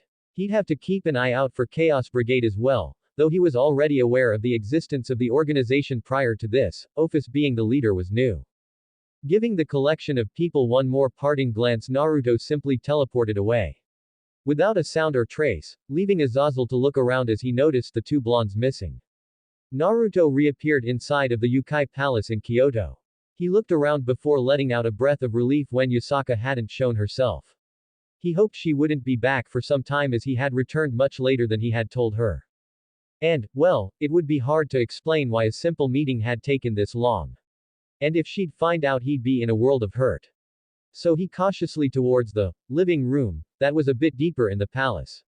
There, he slid the door open and peeked inside. When no one was there, he formed a small smile and entered. After sliding the door closed, he made his way over to the sofa where he sat down with Kuno on his lap, asleep. What a relief. Never have I been more happy that she's not. Naruto didn't finish, and that for a good reason. His skin turned a shade or two whiter and slowly, oh so slowly, he turned his head to the side where he felt an extra weight joining him on the sofa. There, sitting next to him was Yusaka, somehow appearing next to him without him noticing. Though, the reason for his reaction wasn't that she was there. Rather, it was the smile on her face, one that told him he better explain or else. And currently the or else option was looking worse by the moment. I have Kuno on my lap, so you can't harm me without waking her up. He said hurriedly. However, his eyes widened in panic when he felt her being lifted from his lap as Yusaka used one of her long golden tails and wrapped them around their daughter, moving her so she was now behind her where she curled her other tails around Kuno. What was that? She quipped, and Naruto gulped at the glint in her eyes. Please don't. He whimpered. Violence is bad, remember. That's what you said, so it would be hypocritical of you to hurt me. I mean, Kuno's unharmed, which is what you wanted, no? True. Naruto felt his hopes rise at hearing. But, I remember you saying you'd send her right back if something were to happen. Ouch, there went that. Or did it? Actually, I said I would do so if things got out of hand, but it didn't. I had everything under control, so technically I didn't lie. He refrained from looking smug as it wouldn't do him much good in this situation. For a moment Naruto wondered if he should have just let her punish him, but what he didn't expect was for Yusaka to bury her face in the crook of his neck. He could hear her releasing a shuddering breath and he couldn't help but wrap an arm around her. I'm sorry for worrying you. He mumbled softly to her, kissing the top of her head in between her ears. How can I make it up to you? Yusaka removed herself from his neck and leaned up to whisper something in his ear. The blush Naruto sported was telling and he could only nod. Oh okay, I think I can do that. But wow. You're really a naughty vixen, aren't you? Shut up. She gave him a light swat to his side. Sure love. For the first time in many years Naruto was nervous. Very much so. Yusaka had noticed his nervousness, which in turn made her nervous as well, which then resulted in their combined state being projected upon the city of Kyoto as its people. Kuno at least seemed unaware, or at least not as affected as she acted her joyful self. Now, the reason for Naruto's state of nervousness. His father was visiting Kyoto today to meet with both Yusaka and their daughter. And with one of the strongest beings in existence, one that could make the current Satans look like children in comparison, paying the city she ruled over a visit, she had increased security by fivefold. While the stories her Naruto told her about Shiva were somewhat reassuring, it didn't hurt just to be sure. Everyone entering and leaving the city was being monitored and anyone suspicious was being kept an eye on. Looking over to her love, a drop of sweat ran down the back of Yusaka's head as she watched Naruto fumble around with his outfit, having picked out something casual but also respectful looking. She on the other hand was wearing her usual shrine maiden clothes since at least according to Naruto it highlighted her already inhuman beauty to a level he wasn't sure existed a word for. He's such a flatterer but she'd be lying if it didn't cause her heart to flutter each time he'd compliment her. Making her way towards him from behind, he hadn't noticed her until she snaked her arms around his torso and took his arms in his while she was pressing herself against his back. You look fine, Naru. In fact, you're just making it look worse, see. She let go of his arms and her arms slid over his chest, feeling the hard muscles before stopping at where she could feel the crinkles beneath her digits. I know but this is just. He wasn't allowed to finish as Yusaka spun around to where she was facing him before she cupped his cheeks and pulled her face down so she could smash their lips together, her tongue plundering his mouth and leaving him silent from the unexpected onslaught. Now, Yusaka pulled back, panting a bit with red cheeks as she fought down her urges to remove his and her own clothes and ride him dry. Take a few breaths and calm down. You don't want to make a fool of yourself, do you? I don't. He vehemently shook his head. That was one of the last things he wanted. Then you don't need to worry. He's your father, not some stranger to impress. I know Yasuka. He whined while running a hand through his locks before taking a deep breath. Still, thank you. It's no problem, she said as she leaned against him with her head against his chest, hearing his heart thumping in his chest. It's what a wife does for her husband, right? Even if we're not married. Ouch. He winced at that. He knew Yusaka wanted to get married, especially since the elders had been buggering her due to having a child out of wedlock. He actually wanted to but couldn't due to hiding his existence. Wait a minute. Since he was now known to the supernatural, not as Shiva's son but as father of Yusaka's child, what's stopping them? Say Yusaka. His voice was soft, making her blink and lean her head back. Yes, Naru. Do you? He swallowed and licked his lips which were suddenly dry. Do you want to marry me? A gasp left her throat as Yusaka took a step back, hands trembling and eyes glistening. Mary. Are you say serious? Yes, he said with a warm smile. I know I put it off due to the circumstances but with those no longer in play I would love nothing more than to have you be my wife. For a moment it was silent as Yusaka stared at him before she jumped him, wrapping her legs around his waist and arms around his neck, his hand coming to rest on her behind to support her as she covered his face with kisses. Yes. Yes I do. Naruto was unable from smiling as he twirled her around. A warm feeling spread through him as he reached up with one hand to wipe away some of the tears that had begun falling down her face.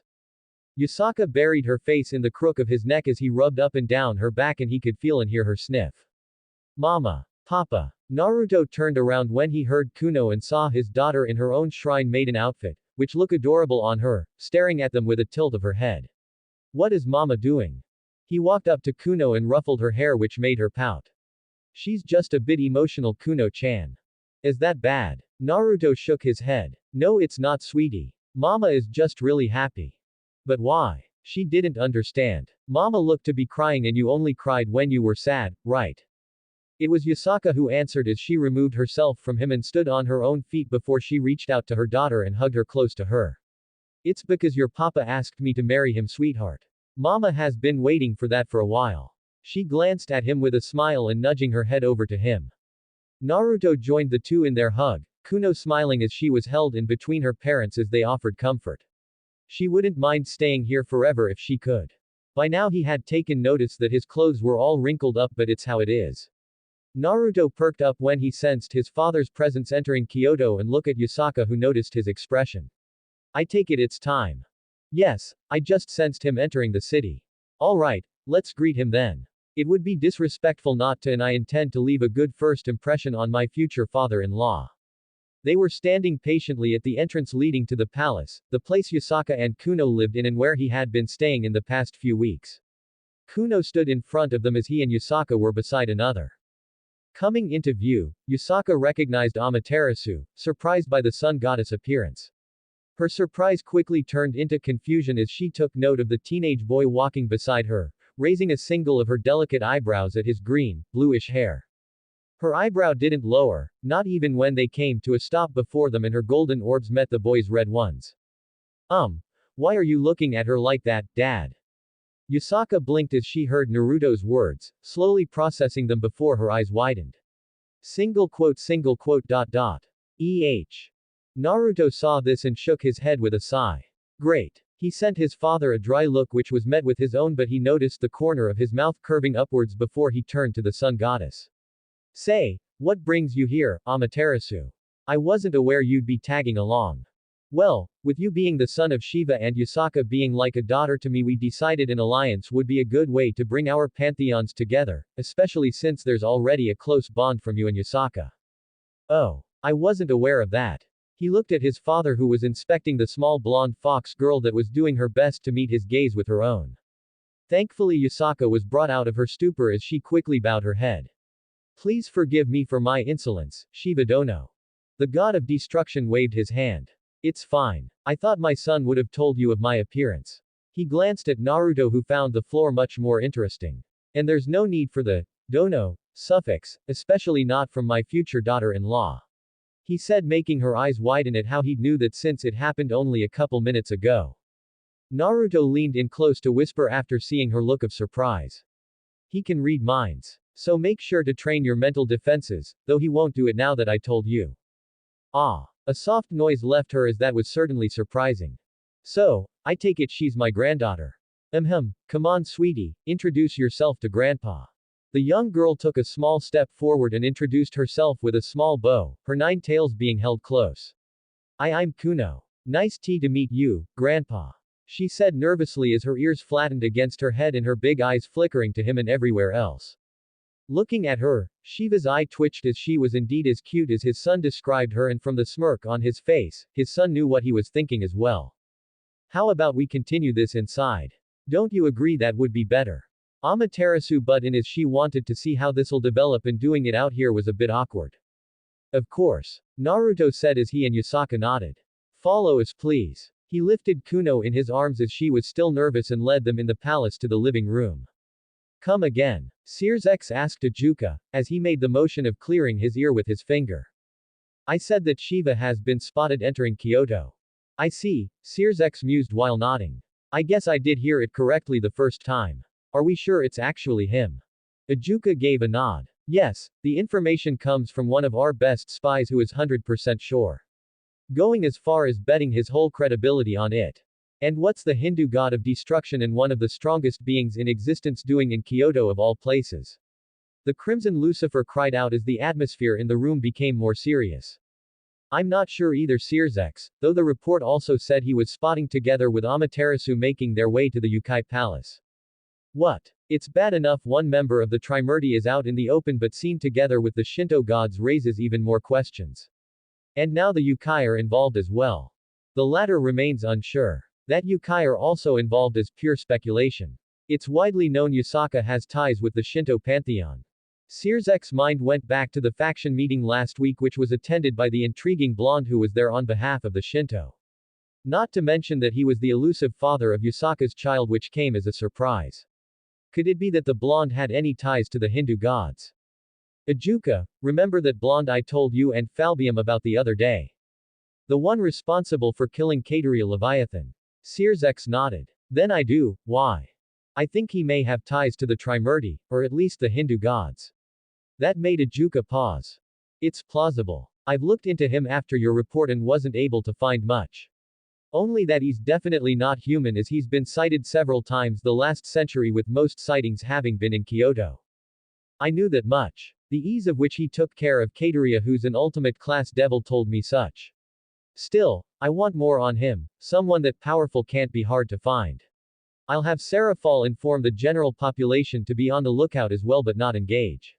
With that said, Sears X bid his friend farewell. How did you two meet? Shiva asked his son and his fiancée as they were seated in the living room, a cup of tea in his hands which was absolutely delicious. Amaterasu was there as well, who had been informed that he had asked Yusaka to marry him, and she had been ecstatic, while also threatening him if he'd ever hurt her. It was actually rather admirable considering who he is and that his father was in the same room as them, but knowing Shiva, he would have punished him as well, and that was something he feared much more. How we'd meet, huh? Naruto said with a faint smile as he thought back. It was an interesting meeting, that's for sure. It indeed was. Yusaka agreed as she blushed, she too remembering it. Cautious, that was Naruto's current state as his quest of finding Yamata no Orochi had brought him to the mountainous area that neighborhood Kyoto. If Nyx was correct, his target, the damn snake, had fled to here. He wasn't sure if she spoke the truth but chose to believe her, as she said she got the information out of some underlings of Typhon who had been strengthening that damn serpent and making it work for him. The damn beast even brought it back to life, for it had been defeated by Susanoo many centuries ago. He had been moving all throughout Japan to kill the serpent that had tried to attack him. Unfortunately, every time he'd find him it would run, go underground where he couldn't reach without blowing up the surrounding area, and the Shinto gods wouldn't be pleased if he'd do that. His attention was caught as he saw a stream of blue flames shooting into the air not too far from where he was. Deciding it was worth checking out, given that he was quite some distance away from humans and civilization and blue flames were unique to Fox Yukai, he hurried over there quickly while still remaining unnoticed. He slowed down when he reached a clearing that had craters scattered around, trees burned down, some still lingering with flames. But that wasn't important, his attention went to the two people he saw standing in the middle of the clearing. One was clearly male with a skin pale as snow. Eyes were a sickening yellow with slitted pupils that reflected cruelty and glee. He had long black hair and was clad in loose white robes. Naruto wasn't an idiot and realized it was Orochi's human form, a bit different than last time he had laid his eyes on the snake but still recognizable. He then eyed the person opposite of the damn snake and fought down the red hue that colored his cheeks, something he hadn't experienced before. It was a young woman with long, ankle-length blonde hair. She too had golden eyes, yet hers radiated anger and annoyance at the snake. She was wearing what he recognized as one of those shrine maiden outfits, though hers had seen better days as it was cut near the shoulders, almost causing her breast to spill out, which he noted were large, even from the distance. There was also a cut on the side of her leg, showing her bare thigh which blood was trickling down from. Her nails were sharp, like claws and licked by blue flames, but what caught his attention the most had to be the golden bushy tails coming out of her tailbone. All 9 of them, and the ears peeking out between her hair on top. My oh my. Orochi purred as he eyed her up and down, his long tongue coming out of his lips. That look in your eyes, that defiance. It almost make feel all hot and bothered imagining it staring up to me, broken and defeated when I'm done with you, Yusaka Haim. I heard you've been saving yourself, is that correct? He caught the flash of fear crossing his features as she had an idea what he was going to say before schooling her emotions. Of course it is. To think today would be my lucky day. Not only will I be able to end Kyoto's princess, but I'll even give you the honor of experiencing the pleasure of flesh, whether you want or not.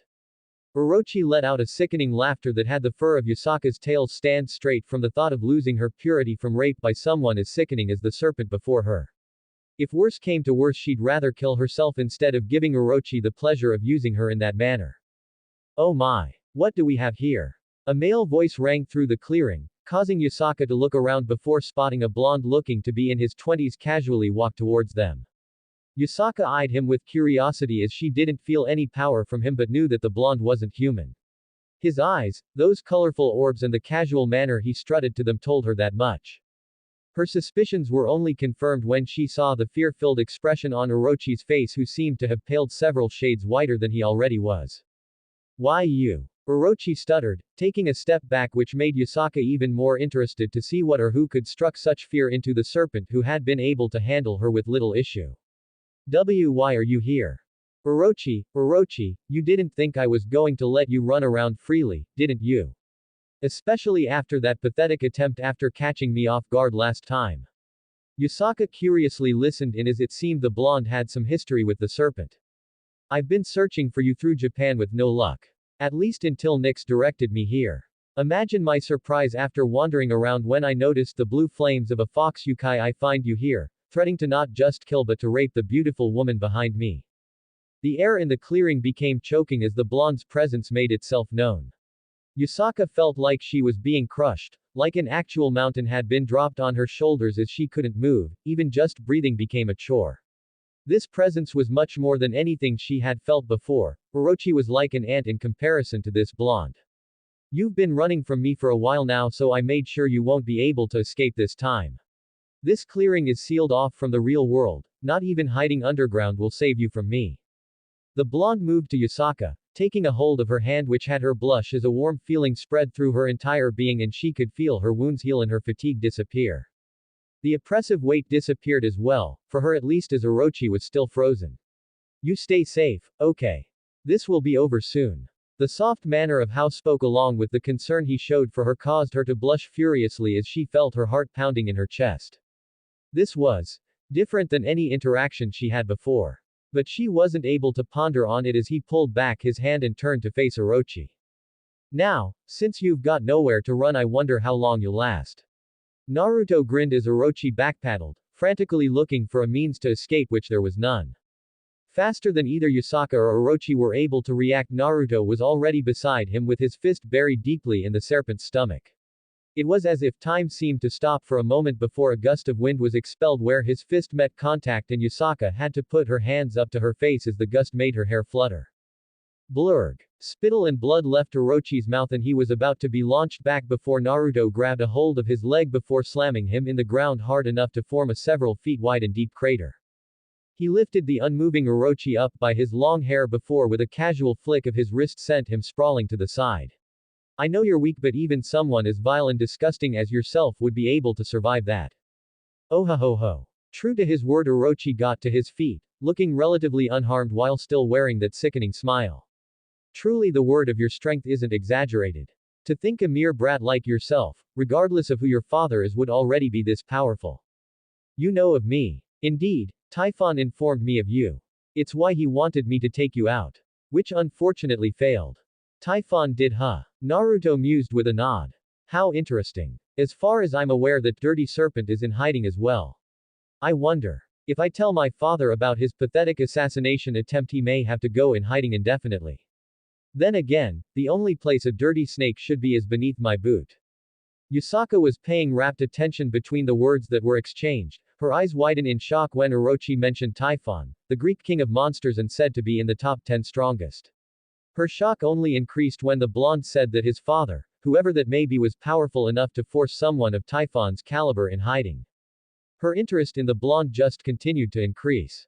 How about we continue? You going in that disgusting form of yours, or are you already, since neither are a joy to look at?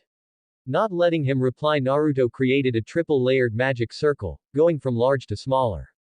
They each rotated, clockwise, counterclockwise and clockwise again.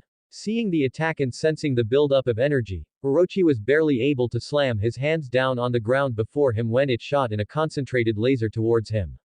Goju Rashomon. His yell was drowned out by the ear-shattering explosion that followed, and Yusaka closed her eyes, fearing for her life while also covering her ears.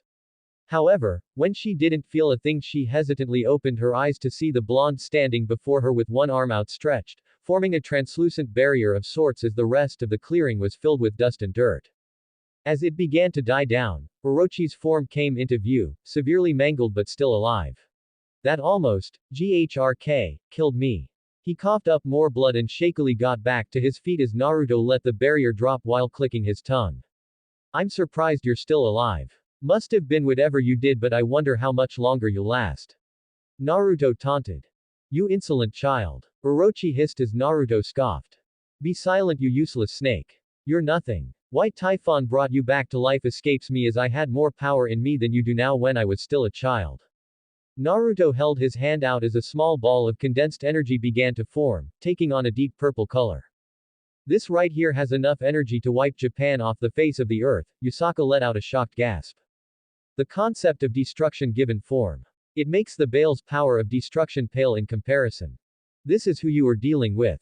You say I'm a child, but if I am one, you must be a harmless hatchling. Perhaps had you never shown yourself before me, you'd enjoy the second time you've been given, but now it'll come to an end. Naruto threw the small ball in the air where it levitated for a few seconds as the blonde put up another barrier around himself and the fox woman behind him. Hakai, outer world erasure. Orochi let out dozens of curses as he tried to throw his own attacks at the small purple ball, all which were fruitless as it exploded with a flash so bright one could have seen it in space had it not been contained as it was. It felt like minutes to Yusaka until the bright lights eventually died down, and when it did, she let out a gasp once more as the surrounding area was gone. There was simply nothing there, not around them or beneath them, as all she saw was a dark chasm that went on for as far as her eyes could see. She knew Orochi was dead. In fact, she wasn't sure who was capable of surviving said attack, as it seemed to live up to its name.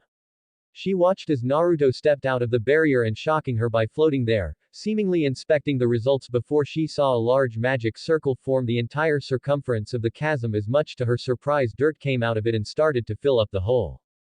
When the barrier around her collapsed, her feet met the dirt ground, which she tested before sending the blonde an incredulous look, after which she got to her knees and thanked him.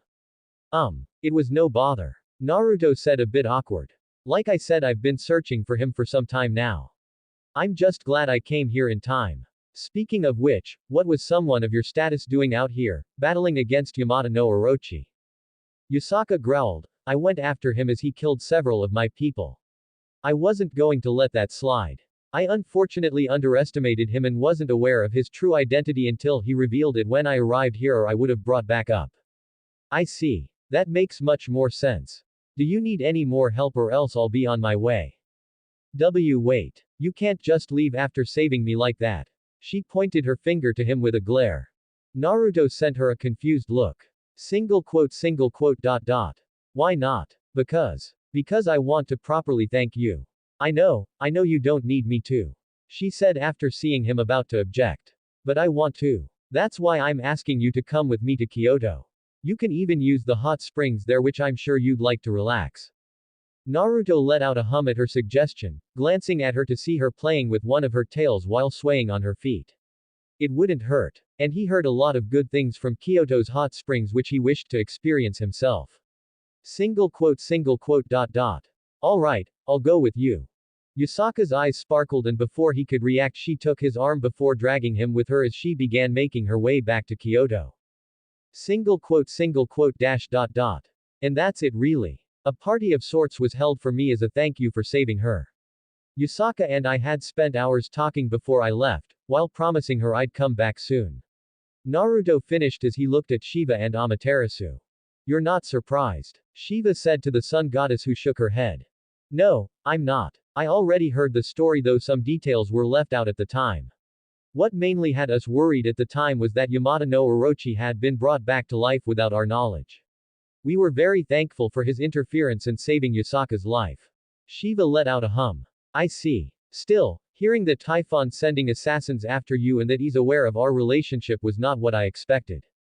Trust me, Dad, I was surprised as well. Which is why I made sure there was nothing of Orochi left. Not even his soul. Yes, you did well. A bit overkill, but who am I to complain? He joked, which made his son chuckle. Anything else you wish to ask, Dad? Yes, but this one is about something more recent. Your wedding, when is it going to be held and where? The question caught him off guard and he blinked a few times before answering. I'm not sure about when, but I don't want to make Yusaka wait too long. She has wanting to marry me before we even had Kuno, haven't you? He playfully nudged her, which had her huff while lightly swatting him on the arm. As for where, I was thinking here in Kyoto, amongst her people. Unless she wants somewhere else. Yusaka quickly shook her head. I want to hold it in Kyoto as well. Well, there you have it. Kyoto it is. The two of us will be looking into dates, but I'll make sure to tell you when we find one we agree on. That's fine with me. Unfortunately, I have to head back, as who knows what Brahma and Vishnu are doing without someone keeping them in check. Shiva stood up, and so did Naruto, Yusaka and Amaterasu, Kuno following when Yusaka used one of her tails to get her off the couch.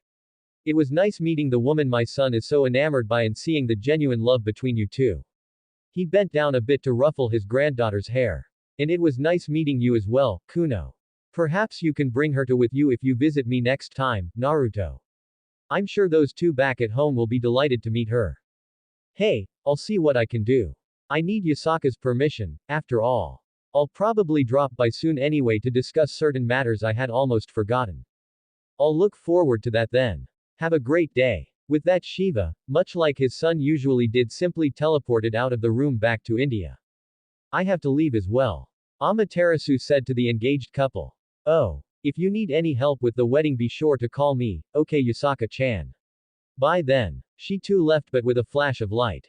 Well, Naruto turned to Yusaka once the sun goddess was gone. What do you think? Single quote dot dot. He's not what I expected. Yusaka answered after a short pause. That's all. Hearing that, Naruto couldn't help but let out a boisterous laugh, being joined by Kuno halfway in even though the little girl had no idea why her father was laughing in the first place. He gazed at the ghastly plains that stretched as far as his eyes allowed him to see. A feeling of unease was flowing through him as he felt like there were dozens of eyes on his form but yet he saw no one in the vicinity. Why was he here? He remembered going to bed with Yusaka, holding the vixen close to him as they exchanged a couple of words before falling asleep. And now he was here, wherever that may be. Suddenly he turned around, putting a halt to the pale hand that was about to touch him. His eyes moving to meet the owner only to falter when he stared into the orbs of gold of a person that appeared to be broken. He took in the person's complete form, luscious silver hair that reached down her back. Yes, for he had to be blind not to see the body before him.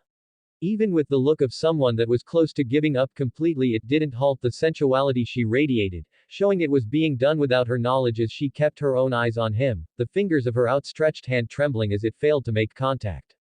Once he got an eyeful of her, Naruto silently admitted that she was beautiful. The second person after Yusaka that managed to put him in a trance with her appearance alone.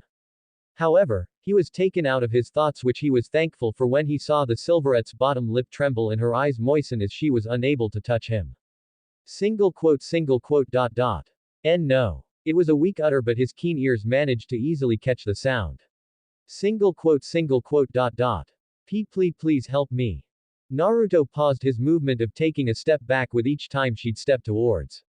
His curiosity getting the better of him as he allowed her soft but cold hand to grasp him. When contact was made, a gasp left her lips as with surprising speed she threw herself against him. Her arms came around him in a weak hold and he felt her tremble and heard sobs leave her. Unsure what to do exactly, he merely wrapped his own arms around her in an awkward hug. Seconds. Minutes. Hours. How long he stood there with her he did not know. He just didn't let her go until she broke their embrace and looked up at him with bloodshot eyes. He began awkwardly. What do you need my help with? Scratch that. Who are you and where are we? Still sniffing, the young woman answered his question while using one hand to wipe her eyes. I called you here. I didn't think it would work but I'm glad it did. She told me about you and that you may be able to help me. And even now, despite this not being real, I can feel the power within you. Okay. Pause. That just raises more questions that I had and you still haven't told me who you are. Though something about you makes me feel like I should already know who you are. Well, I know of you so I guess it would be fair. I'm Lilith, wife of the original Lucifer, ex-wife of Adam and mother of all devils. Her name followed by her titles were enough to silence Naruto from shock. What? You're said to have died during the Great War. What is going on? What do you need my help for and who told you about me? Lilith gave him a sad smile. I was told about you by a mutual acquaintance, Nyx. She made contact with me after finding me. She helped me wake up from the forced coma I was being kept in.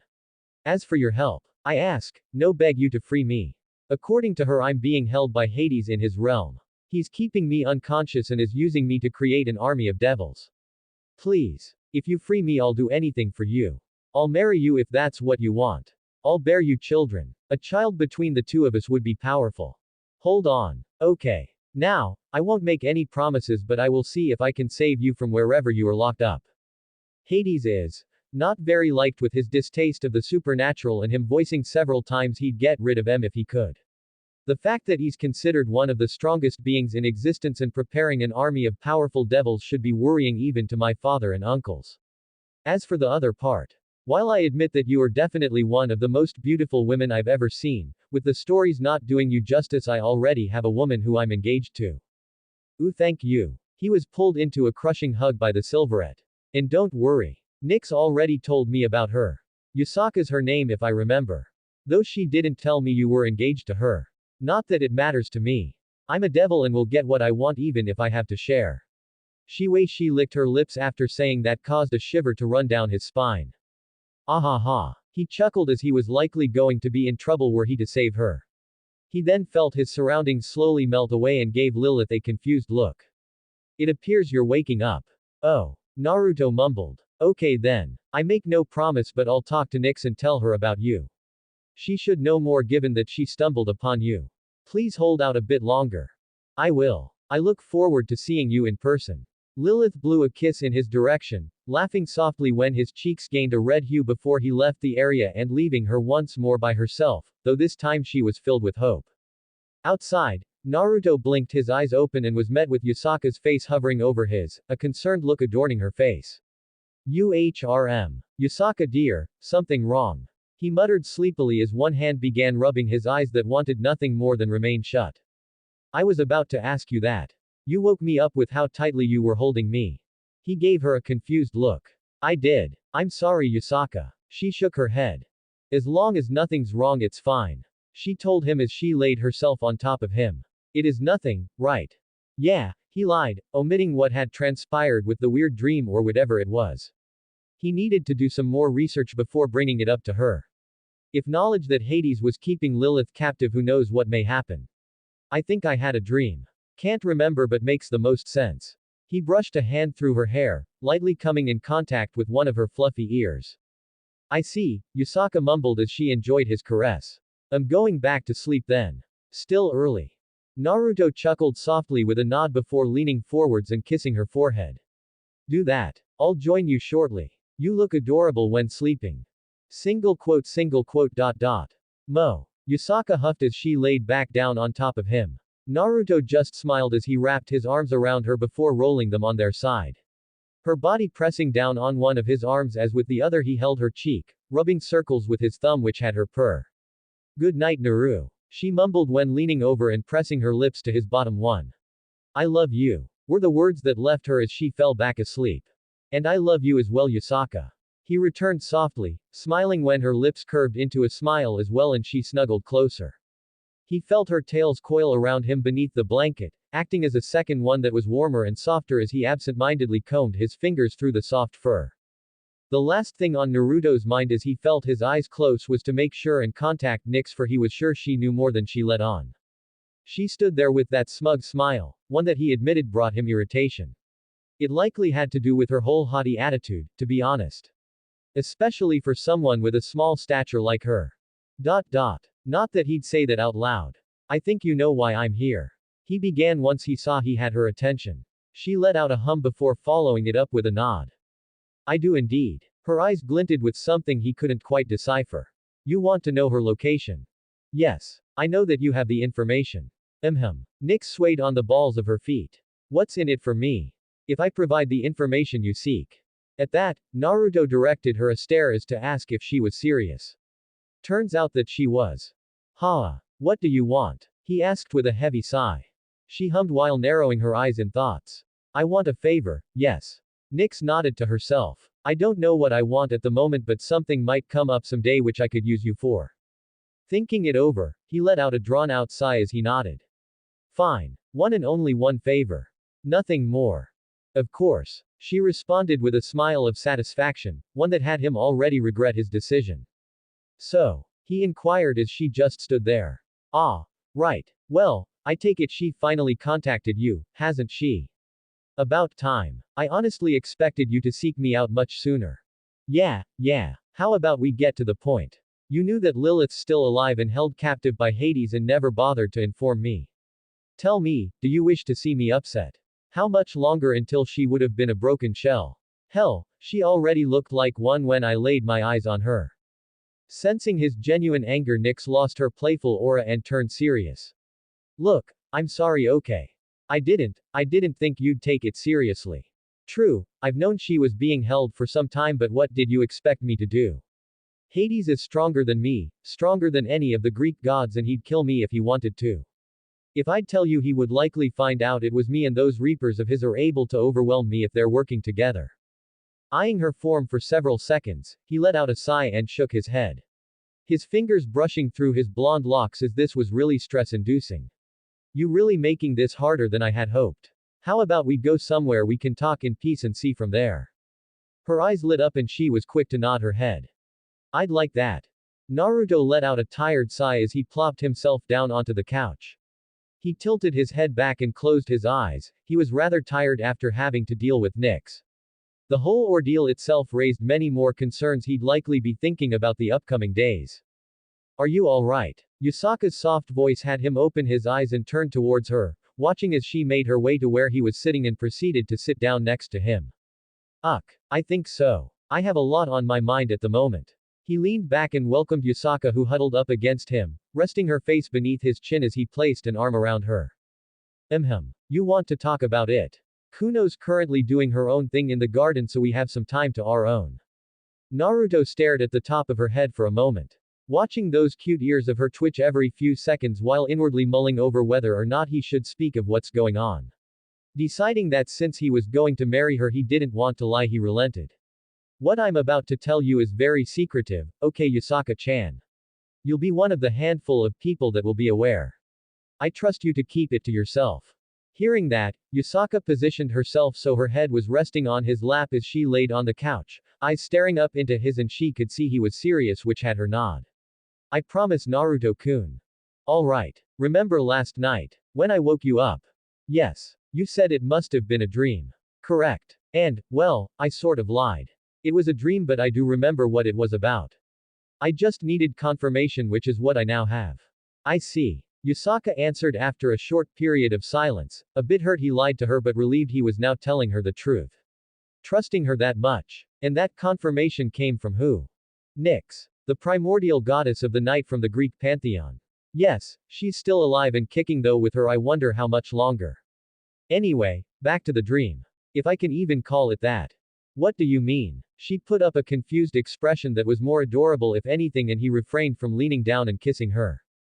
What I mean is that it didn't feel like a dream. Obviously it must have been, or at least something similar, as I was met with a person there. Someone managed to contact me like so and begged me for help. Who? About that. Not sure if you believe me, I didn't believe it either when I first heard her name, but it's Lilith. Lilith. As in the wife of the original Lucifer, that Lilith. Yusaka exclaimed with surprise as she almost sat up straight. Yes, the very same. He nodded at her shocked expression while holding her down with one arm on her stomach. You can see why I had my doubts. But I thought she died. At least so they said. I didn't know either, Yusaka-chan. It was definitely her, as my father described her to me once when I was younger, and she matched his description. Of course, Nyx confirming it helped, as she mentioned her during our strange meeting. What did she ask of you? And will you inform the current Satans, since we're talking about Lilith herself? The woman was said to be loved even more than Lucifer. I've thought about it, but no, I won't. First, she's being held captive and begged me to free her. I've decided that I will, since I could tell she was on the verge of giving up. And especially once I came to know who was holding her. He could see the look in her eyes that showed interest in knowing who. Hades. He answered. I don't know how he got his hands on her, but he's using her to create reapers with her DNA in the mix. Yusaka was silent after he dropped the name of the strongest Greek god. Strong enough to be considered one of the strongest beings in existence, in fact. I can't in good conscience leave her in his hands. Especially since that damn skeleton has been open about his plans on ridding the world of anything supernatural. Single quote. For some reason I feel like there's something you're not telling me. Yusaka said to him after he appeared to be done. Well, she kind of offered herself to me if I were to rescue her. Despite me telling her that I'm engaged already. He quickly added after seeing her expression morph into a glare. Did she now? HMPH, what a shameless woman, didn't expect that from her. I can tell you it came as a surprise to me as well. Though given that she's a devil, a part of me shouldn't be surprised. Much like the rest, they too are attracted to power, perhaps a bit more with the 7 sins they embody. But you did reject her, right? She gave him a look that promised pain, and he quickly nodded. I did. Though, whether she cares is a different case. Looking down at her, he stared into her eyes, which she returned. Some kind of unseen signal seems to happen as Yusaka fluttered her eyelashes and her eyes became half-lidded. Naruto's hand, which he had idly resting on her stomach, began sliding upwards where her breast, those heavenly mounds he was in love with, were being hidden, though it didn't stop him from groping her through her clothes and eliciting such wonderful noises from his soon-to-be wife. A sinful smile started to form on Yusaka's visage as she could feel something hard poke against the back of her head, as he was excited as well. Moving to sit on his lap, she was about to latch her lips on his when Kuno came barging in with a shout, unaware of what was about to take place as she jumped at her mother and father, who to her looked to be cuddling. They were quick to act like nothing was going on as Naruto held an arm out which he used to bring their daughter to him, feeling her small arms wrap around him or at least as much as they could. He saw Yasaka pout which he responded to by mouthing a later, to which had her smile at him and join in on the hug. Kuno. How's my little girl doing? The young girl wiggled in the embrace of her parents to free her head and give her father a bright smile. Great. I was playing in the garden with the fish. He blinked. Fish. Yasaka noticed this and whispered in his ears. Oh. Those fish. I guess that makes sense. Why I didn't come to that conclusion myself I'm not sure. He lightly smacked himself in the face which had Kuno laugh. Oh. He raised an eyebrow as he broke the hug and glanced down at his daughter. You find this funny, Kuno? The girl met his gaze before another smile broke out. Okay, that's it. He took hold of her before throwing her on the couch beside them. Her laughter didn't stop even when he hovered over her and began tickling her, knowing all of the sensitive spots she had which had her soon gasping for breath as tears began to form in the corner of her eyes. Apologize to Papa and I may let you go. She shook her head, momentarily pausing her laughter to glare defiantly at him. Unfortunately, when he moved on to a different spot, she was unable to hold it in and began to wiggle in an attempt to escape. Give in and I let you go. In never. She yelled right back as her tails came into play, swishing about and coiling around his arms to make him stop. Yasaka watched this take place from where she was sitting. It was a heartwarming sight to her, to see father and daughter bond like this. Truly she doubted if there was a better man somewhere out there as she watched Naruto stop torturing Kuno with his tickles and sat her down on his lap, combing his fingers through her tails while kissing the top of her head. She didn't miss the content smile her daughter wore as she leaned into him. It made her all the more eager when she would be officially married to him. Something she had been waiting for a while now. She never voiced it, but it was clear she yearned for it and she knew he had seen it as well. But that would be then. There was still some time until it would happen. It wasn't going to reduce her eagerness but merely keep it in check. After all, the night of when he had proposed to her she had ridden him to the point of exhaustion. Even now she could feel the phantom ache of that pleasure-filled memory which she hopefully could get some more of later this evening. It looked to be heading that way at least. The sound of two stomach rumbling brought her back as she blinked and turned to look at the two blondes who both sported embarrassed blushes. Yasaka shook her head at the sight. I'll make us something to eat. I can hear you both need it. Their blushes deepened and with a soft chuckle Yasaka stood up, sparing them a glance before leaving them by themselves. The end.